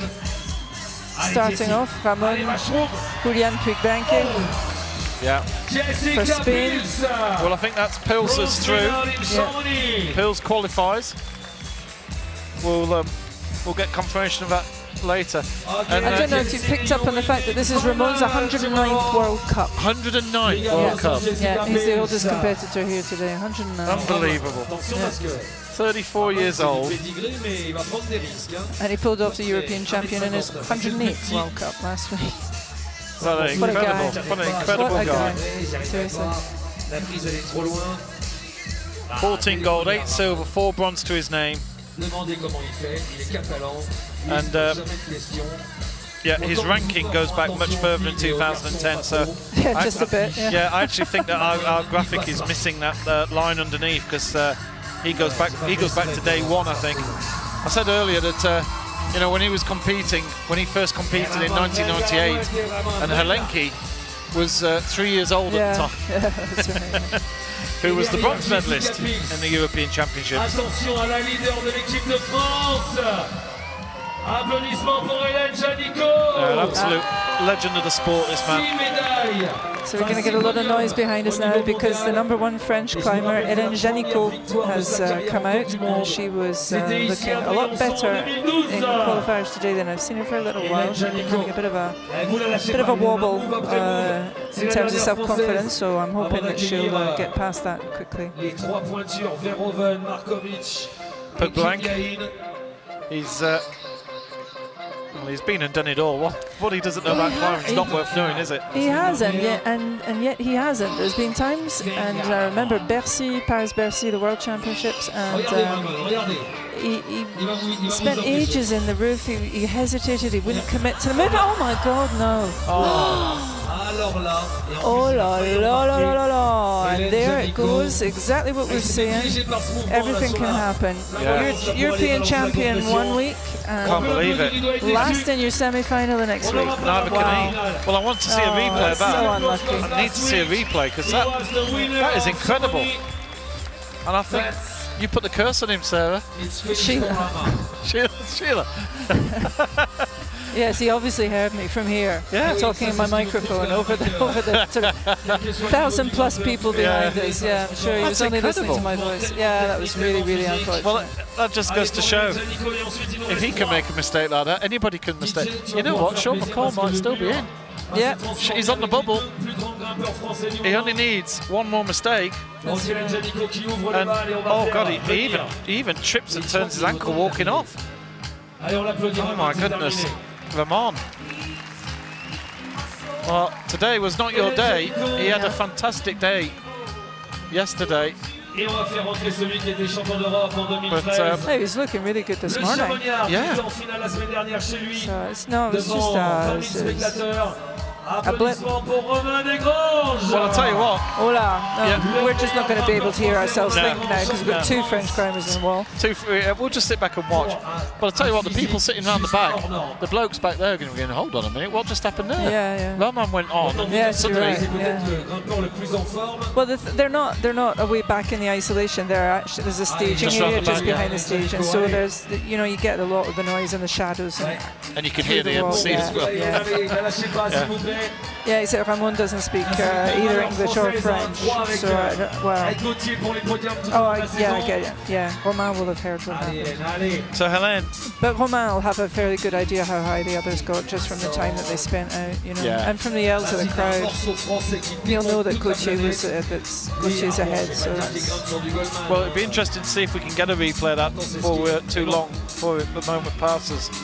Now we're talking about mental attitude. Romain's one of these climbers who he's always really, really strong in qualifications and usually pretty good at semis. And then finally, just the nerves seem to get to him. And this is something that he knows himself. And so I'm not saying anything behind his back that he hasn't said to my face kind of thing. To the point where he decided that he needed to get right out on the off-season, and he went out to Joshua Tree in California and did a film about having to put himself into a dangerous situation, a situation where he had to succeed, and he did all these high balls in the Joshua Tree area. And I did the subtitles for it, and so I know it backwards, this film, and I still go and have sweaty palms on a couple of bits of it, because it was really like, you fall off of these things, and he could have killed himself or broken a leg at best. And he did. Oh. So here we go. He thought this was what he needed to. This is Here's the remarkable. replay. Yeah. Here's the replay on the right. Just have a quick look at this. Yeah. And the foot. Oh, went. his foot. Yeah. The foot went. Because he was on a big pinch with the left, he couldn't hold it. Yeah. Right, Helene's looking good here. Oh no! Oh, Helene's down. Oh no! Oh, head in the hands. And that she's down before her time. She certainly is. And that's going to open up. Wow, that's really going to open up the women's side. Yeah. Anyway, so it'll be interesting to see if Romain can get over this mental thing, especially after he's heard that someone else has had a disaster. On his day, he's as good as the rest of them. So let's just see what he does. Well, here's Romain. They're playing his favourite music. No, there's no bias here, folks. No, that's it. Well, I think they're trying to help everybody. They played a bit of headbanging stuff when Sebastian was on the wall. Absolutely. So, they're trying to help out everybody. Nice middle of the road music. Nothing wrong with Well, that. it's Jean-Jacques Goldman. He's a very well-known French singer-songwriter, and he actually did some music for Romain for the titles of his film in Joshua Tree. He was so made up. He's like a kid in a sweetie shop. He's going, I can't believe you watched my film and you did my music. Allez, Momo, allez. Well, here we go. European champion in 2013, of course, Romain. Very frequent finalist. Several podiums to his credit. Alors, champion d'Europe en 2013, on vous l'a dit, 4e du classement général en 2014. Getting towards the business end. This is the bit that matters now. And here's Mina Markovic, who's third coming into this semi-final, looking very strong this morning, but not infallible. No, well, as we've just seen with Romain. Romain here. I need to learn my French pronunciations better. I'll help you out with that, yeah. Allez, Romain, allez. Here we go. And he's looking comfortable. Oh, Good. he didn't match out, but he Allez, went straight for it. allez. Oh, he took a well swipe at that, didn't he? Well, it's good enough. It's good enough for the final, but he's not happy. No. And he took a risk. you know, the route setters were saying you've got to really match the hold before you move on, and he just went for it in one manoeuvre. And, you know, it could have paid, but as it is, he's through, he's in the top 8. That's all that matters. Well, no, because he could pay for that tomorrow. Could be countback. Yeah. That's why he's annoyed. Well, we've got a wall of moths and nightlife now between us and the wall. It's I don't know if you're getting this on your cameras there, but they're absolutely all over the place. Yeah, you can see it on the screen. Oh yes, you can see it on the screen. Yeah, there are. But that's why all the photographers are at the side. Ah, okay. Because there's no way. Probably find yourself with like really good sharp detail of a moth's backside. But, I know what David Attenborough felt like now. He's going through these jungles and they're all. David Bellamy going through the undergrowth. Oh goodness! Showing my age. I met him once. Which one? Bellamy or Attenborough? Bellamy, I'm afraid. Mina Markovic here, the European champion, solo on the wall at the moment. Only 2 more kilometers to go. She's having a rethink. She's made the finals here, going back quite a few years. You can see her graphics, she goes back a long time. Yeah, it's impressive.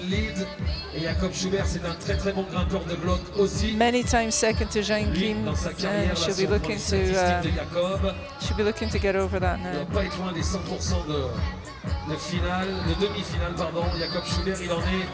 Speaking of not looking infallible, Zhang Kim had a bit of a bad result for her, I suppose. Most people are very happy with what she did in Chamonix, but just so used to her getting to the top of her route, it just. Well, it's nice to think that she's human, because she has been a bit like a machine at times. She's been so strong. Yeah, and yet it's never boring. It's always really nice to, it's beautiful great to watch. It's like ballet, And, Et on a vu tout à l'heure sa petite sœur Anna qui a été 2 fois championne du monde jeune. Là je me dis que le palmarès senior. It's true that she was injured towards the end of last season. She was heavily strapped, and then she had an operation on that. So perhaps her preparation wasn't what it might have been, but certainly today she looked right back on top of her game. Yeah. But then, the routes get harder as you go through the competition, and you kind of would expect a double top from her. There was a rumour at one stage that, she was going to quit. She'd had enough of the injuries, and she was actually, and it is great to see that she hasn't, because it is it's wonderful to see these top guys still going at each other. Well, I think as long as you still want it and your body holds up, then that's it, isn't it? I think if you start thinking, this is just too much, then and you've got to enjoy it, I suppose. Well, that's it, because it really is punishing, all the travel and the sacrifices, and it's. But she's got a new young crew with her as well. She's got a new young Slovenian team that she's bringing in, and possibly there's a little bit of her, bringing them on. And, 16-year-old gets the silver medal. Definitely. We've got an 18-year-old here, and meanwhile Markovic has just made that section that has caused problems for so many climbers. She just made that look so easy, didn't she? Sorry, I'm trying to switch the microphone. I just had a moth land between my eyes and my glasses, which is kind of odd. Oh, look at this, look at this, look at this. Oh, Mina. Looking to clip here, and she's still looking comfortable. She falls because of the clip. No, I don't think so. I think it was a right hand on the hand hold. I think it just flipped. Yeah, I think she was readjusting, and she just came away. I just got a feeling that she couldn't get the clip over quickly. Well, maybe it's something we can put on a replay. But never mind, it's Jakob Schubert on the right-hand side. We're getting down to the business now. Only Adam Ondra to come on the right. Which means we've got Sean in the final, and Mathilde Bessera, by the way. Well, De Grange made it through to the final. I don't think Sean's through yet. Yeah, Sean is, they've announced it. Well, I'll have a look at the bubble. Your brain is definitely a bit more accustomed to this. Maybe we'll have a look at results here. Here we go. So McCall currently is in 6th place. They're too good. Who needs a computer system when you've got Sheila working it all out? I'm cheating. It's the MC here had already announced it. I should just let that go, yeah. Oh yes, I'm just juggling figures in my head. Mina's hobbling quite badly here. Yeah, she is, yes. Now the doctor was called earlier, and I think I can release the fact that it was due to something with Mina Markovic. It looks like she's had a bad fall from the wall behind. Oh, maybe when she was warming up? Yeah. Oh dear. So the doctor was called, yeah. And it was for Mina Markovic, and she's hobbling badly. Now, yeah, she is, yeah. Considering that she just climbed all the way up there, obviously she can't put a weight on it. Yeah. We are seeing scores at the moment on our big screen next to us as well, which is good. Just looking at the ladies' side, with Markovic, Verhoeven and Kim to come. That means Becerra looks as if she's qualified. So Matilda Becerra. Besra. That's what I said. Mathilde Besra is qualified. Yeah. And she's Sean's squeeze. Right. So that's nice. Yeah, and Sean's in on 6th place as well. So, okay, so I'm sure you're all looking at this online. In fact, we're looking at it on our big screen as well. Markovic leading the group, and there you see Becerra. Besra. I was a mile away, wasn't I? Becerra. Yeah, Becerra. It's not Italian, so it's not a ch, it's a s. Right.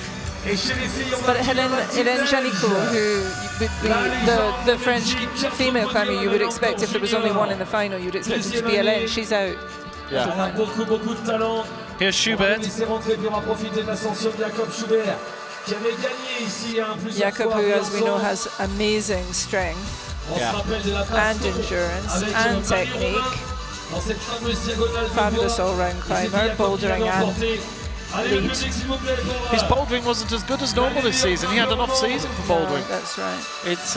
It was unusual to see. He didn't make finals. Yeah. In fact, at one stage, he didn't make a semi-final. I think it was Vail. He didn't make the semi. Yeah, but Jan Hoyer didn't make one either. And Jan Hoyer didn't either, yeah. And So, Julie Verm. you know, yeah, that's right. Yeah, she's packed it in now. Yeah, she said she's stopping. I'm really sad to hear. Yeah, that's terrible news to hear. If that's true, that Julie Verm is retiring. Officially announced. It's been confirmed.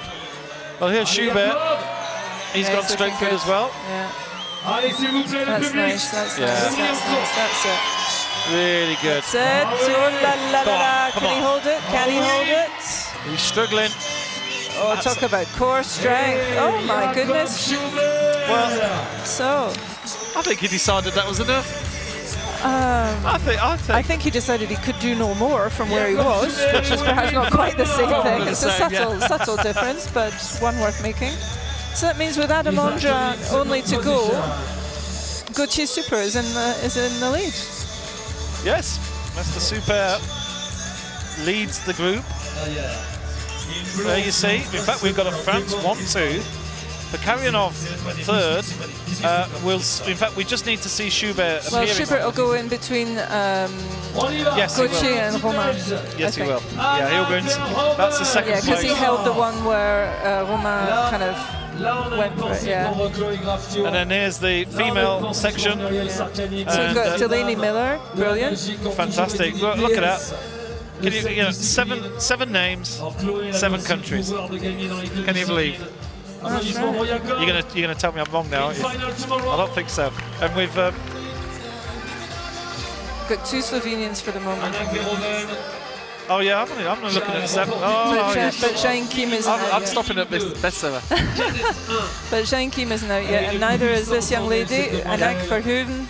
And there's Schubert in second place. That's confirmed. So it looks like Skoffic is the one that's going to miss out if Ondra goes past 41 plus, which is pretty likely. But well, we've already seen Romain. And Duman saying he really enjoyed doing the commentary, but he doesn't want to do it again because it would mean he wasn't in the final. So yeah, he was fantastic. What do we want? Do we want Adam not in the final? Do we want Duman not in the final? Can't we have them both? No, I don't think we can. I know. It's great, isn't it, when you get these situations? I tell you, do you want to laugh? This morning, Adam, he came out and he was looking at the wall and he was reading the route, and that was all fine. And he went up the stairs to start climbing, And they went, no, this isn't your route, it's this other one over here.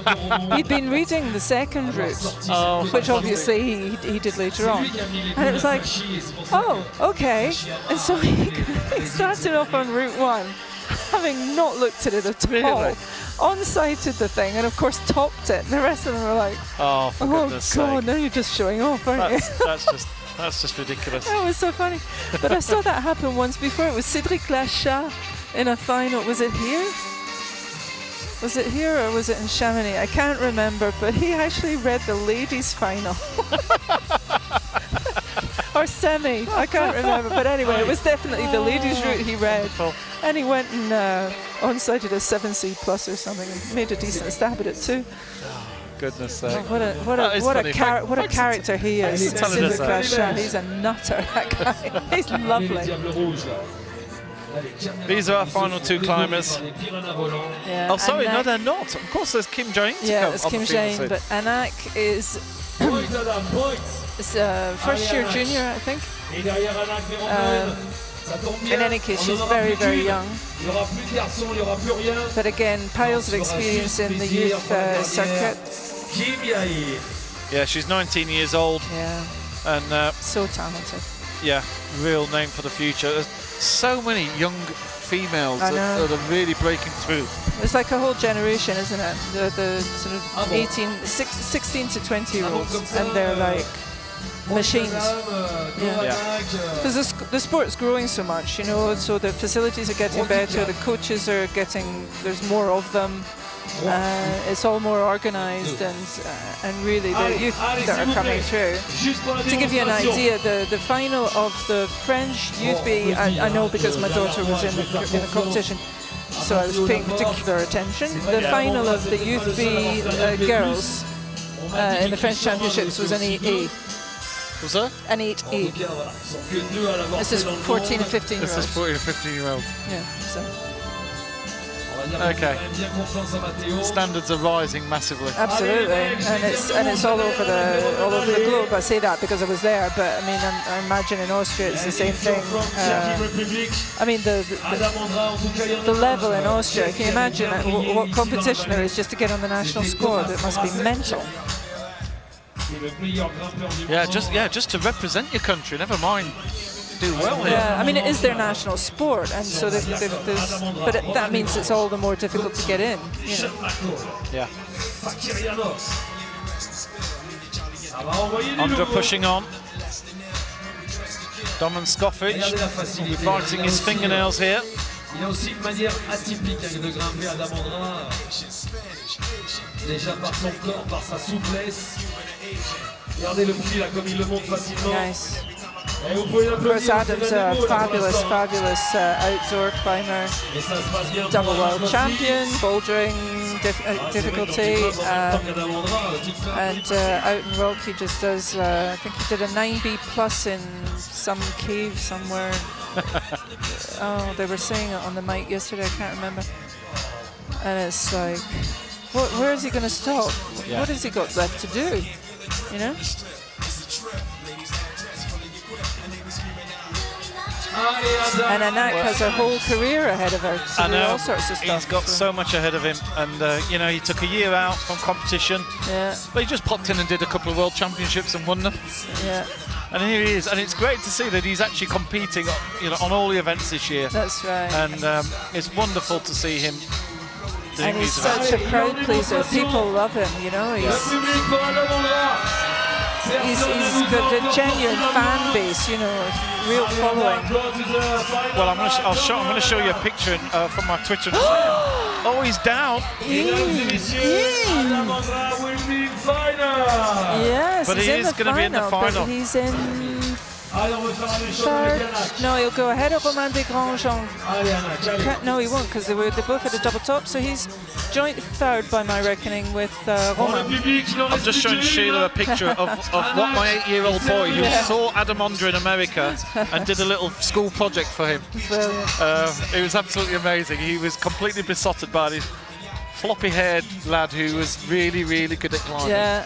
Well, when he won the World Championships in Valence as I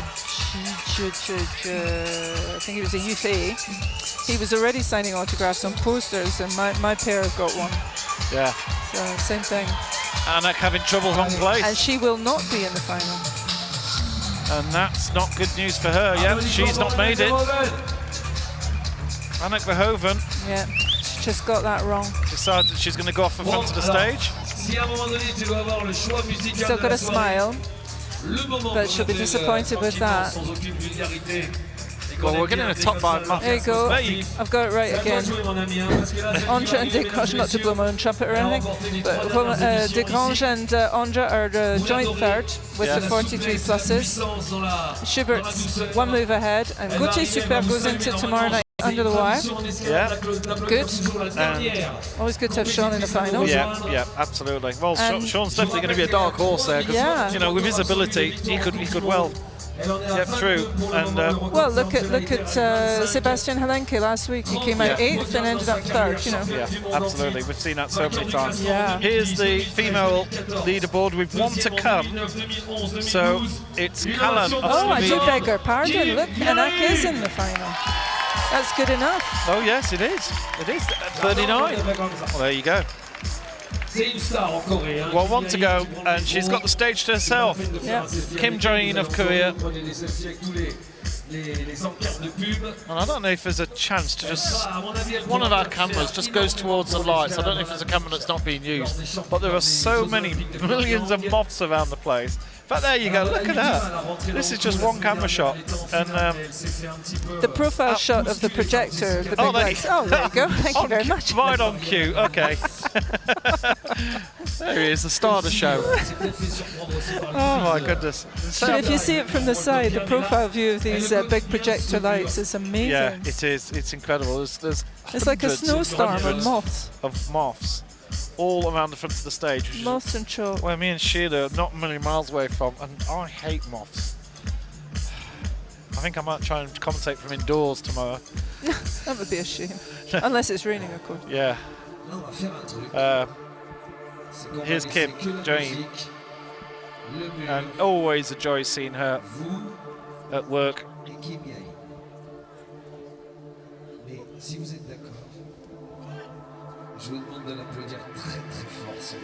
And the DJ gets the... What was it that drew the applause there from the crowd? What was he saying? I missed the bit before because I was listening to you, but he just said, I'd like you to give a terribly decent round of applause. Oh, very nice. Well, she's won this for the last 2 years. Yeah. So she's going for 3 in a row. Yeah. She's her time. Yeah, and she's a real favourite with the crowd. Everybody, you know, sometimes you can kind of get a bit blasé with people who have won thing after thing after thing, but you don't with her, as we were saying earlier. It's just so nice to watch, and people are genuinely happy. I actually cried when she won the World Championships in Spain in my living room on my sofa. It was a mess because it was just, she was just so happy, and it's so, you don't usually see that kind of outburst of joy from her, but she'd wanted that for so long, and I felt like I'd kind of gone through it all with her, which is obviously total tosh. Yeah. It was a bit emotional. But no, you do. I suppose you see them over so many years, and you see them progress. You see the highs and lows, and absolutely. And I've been involved in the organisation a little bit over here for a while now, and so I've seen quite a few of them and talked to them. Obviously, I've got the advantage of the language, and I help out the organisers sometimes when they're struggling, and so you get to know the climbers, and you know what. And then once you've spoken to them, obviously you've got another. What's the word I'm looking for in English? You kind of pay more attention to what's happening to them and everything, and you kind of get quite fond of them. So, and there's something very endearing about her, you know? Yeah. She's like a little porcelain doll, and yet at the same time she's a killer on the wall. Yeah. But she's always so polite, you know, there's no fuss about her, there's no... It's just... business. But very pleasant. Well, here she is. She's probably taken as long as anybody's taken to get to this point. She's only just started hitting the roof. I remember, I think it was, I'm trying to remember which event it was where she got timed out. Yeah, on the last move. Yeah, and Imst. She lost. It was Imst. Yeah. You're right. It was Magdalena Rock then won. Yeah. And there was confusion all around, including from me as well, because I'd called Kim as the winner, and nobody, because our on-screen clock had broken down. Oh. And so we didn't have anybody. You're just jinxed technology-wise, aren't you? I know. And it was all a bit chaotic at times, and then we realised that Kim had been timed out, and even though she had actually gone on and finished the route, topped. But here she is again, she's just taking her time. She certainly is. You know. Allez. Oh, no. Oh, she's not reaching there. Let's just do it the other way. Yeah. That was pretty good recovery there. Yeah. To say the least. Didn't break a sweat though. Well, I don't know. That will take a bit of energy out of her, but she's so well trained. Well, we think, apart from this coming back from injury aspect. Let's see. Allez, s'il vous plaît. Dès qu'elle va commencer le prochain move, on sait que c'est un passage délicat. Et en plus de ça, on aimerait bien la voir. Getting a nice close-up over there from our left-hand camera. Yeah. And you can see there never seems to be any effort in her. You know, you very rarely see a grimace. Je suis sûr que tu vas lui garder le gros breaking the wall au bon moment. Allez. Okay, let's see if she reads it better than some of the others. She's going to need to clip here. Allez, Briançon, s'il vous plaît, la 3 prises de la finale. Allez. Okay, no problem so far. Yeah. And I think she's through to the final, but to be honest, she's looking to get a top. We've not seen anybody even get close to a top on this route. No, Mina's the highest, and she's still got a few moves to go before she reaches where Mina was. Yeah. Nobody's been in that sort of top section at all. Which doesn't look particularly appealing, it has to be said. Yeah, I think the route setter said he had a few little tricks up his sleeve up there as well, if anybody does get it there. But well, it's like you're going to be so pumped by the time you get to that, and then it's just like crimp on crimp on crimp. It is, it's just nothing but crimps, is it, all the way? Kim Yain. Trying to change your feet. Well, we'll definitely be seeing her in the final tomorrow. Yeah. The question is, will it be in first place? She'll be going for that. She's just trying to get a footing right there. Wow. There she gets the crimp. Okay, now she needs to get her feet up. Look she at just that pulls herself up. Wow. No way. Oh, way. She's in the lead. That's amazing. And now, well, we're into complete. I don't know what's going on up here. I've not really looked at this part of the course yet. Let's see what she can do. Well, she's looking pretty fresh. Yeah. There's no more crimps here, apart from at the top. Which means there'll be a wicked swing if she does come off. Allez, the crowd's going mental here. Oh, they're loving it. Yeah, why wouldn't you? Brilliant.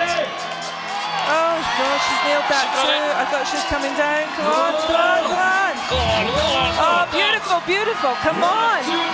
Oh, please, please. Yes. What?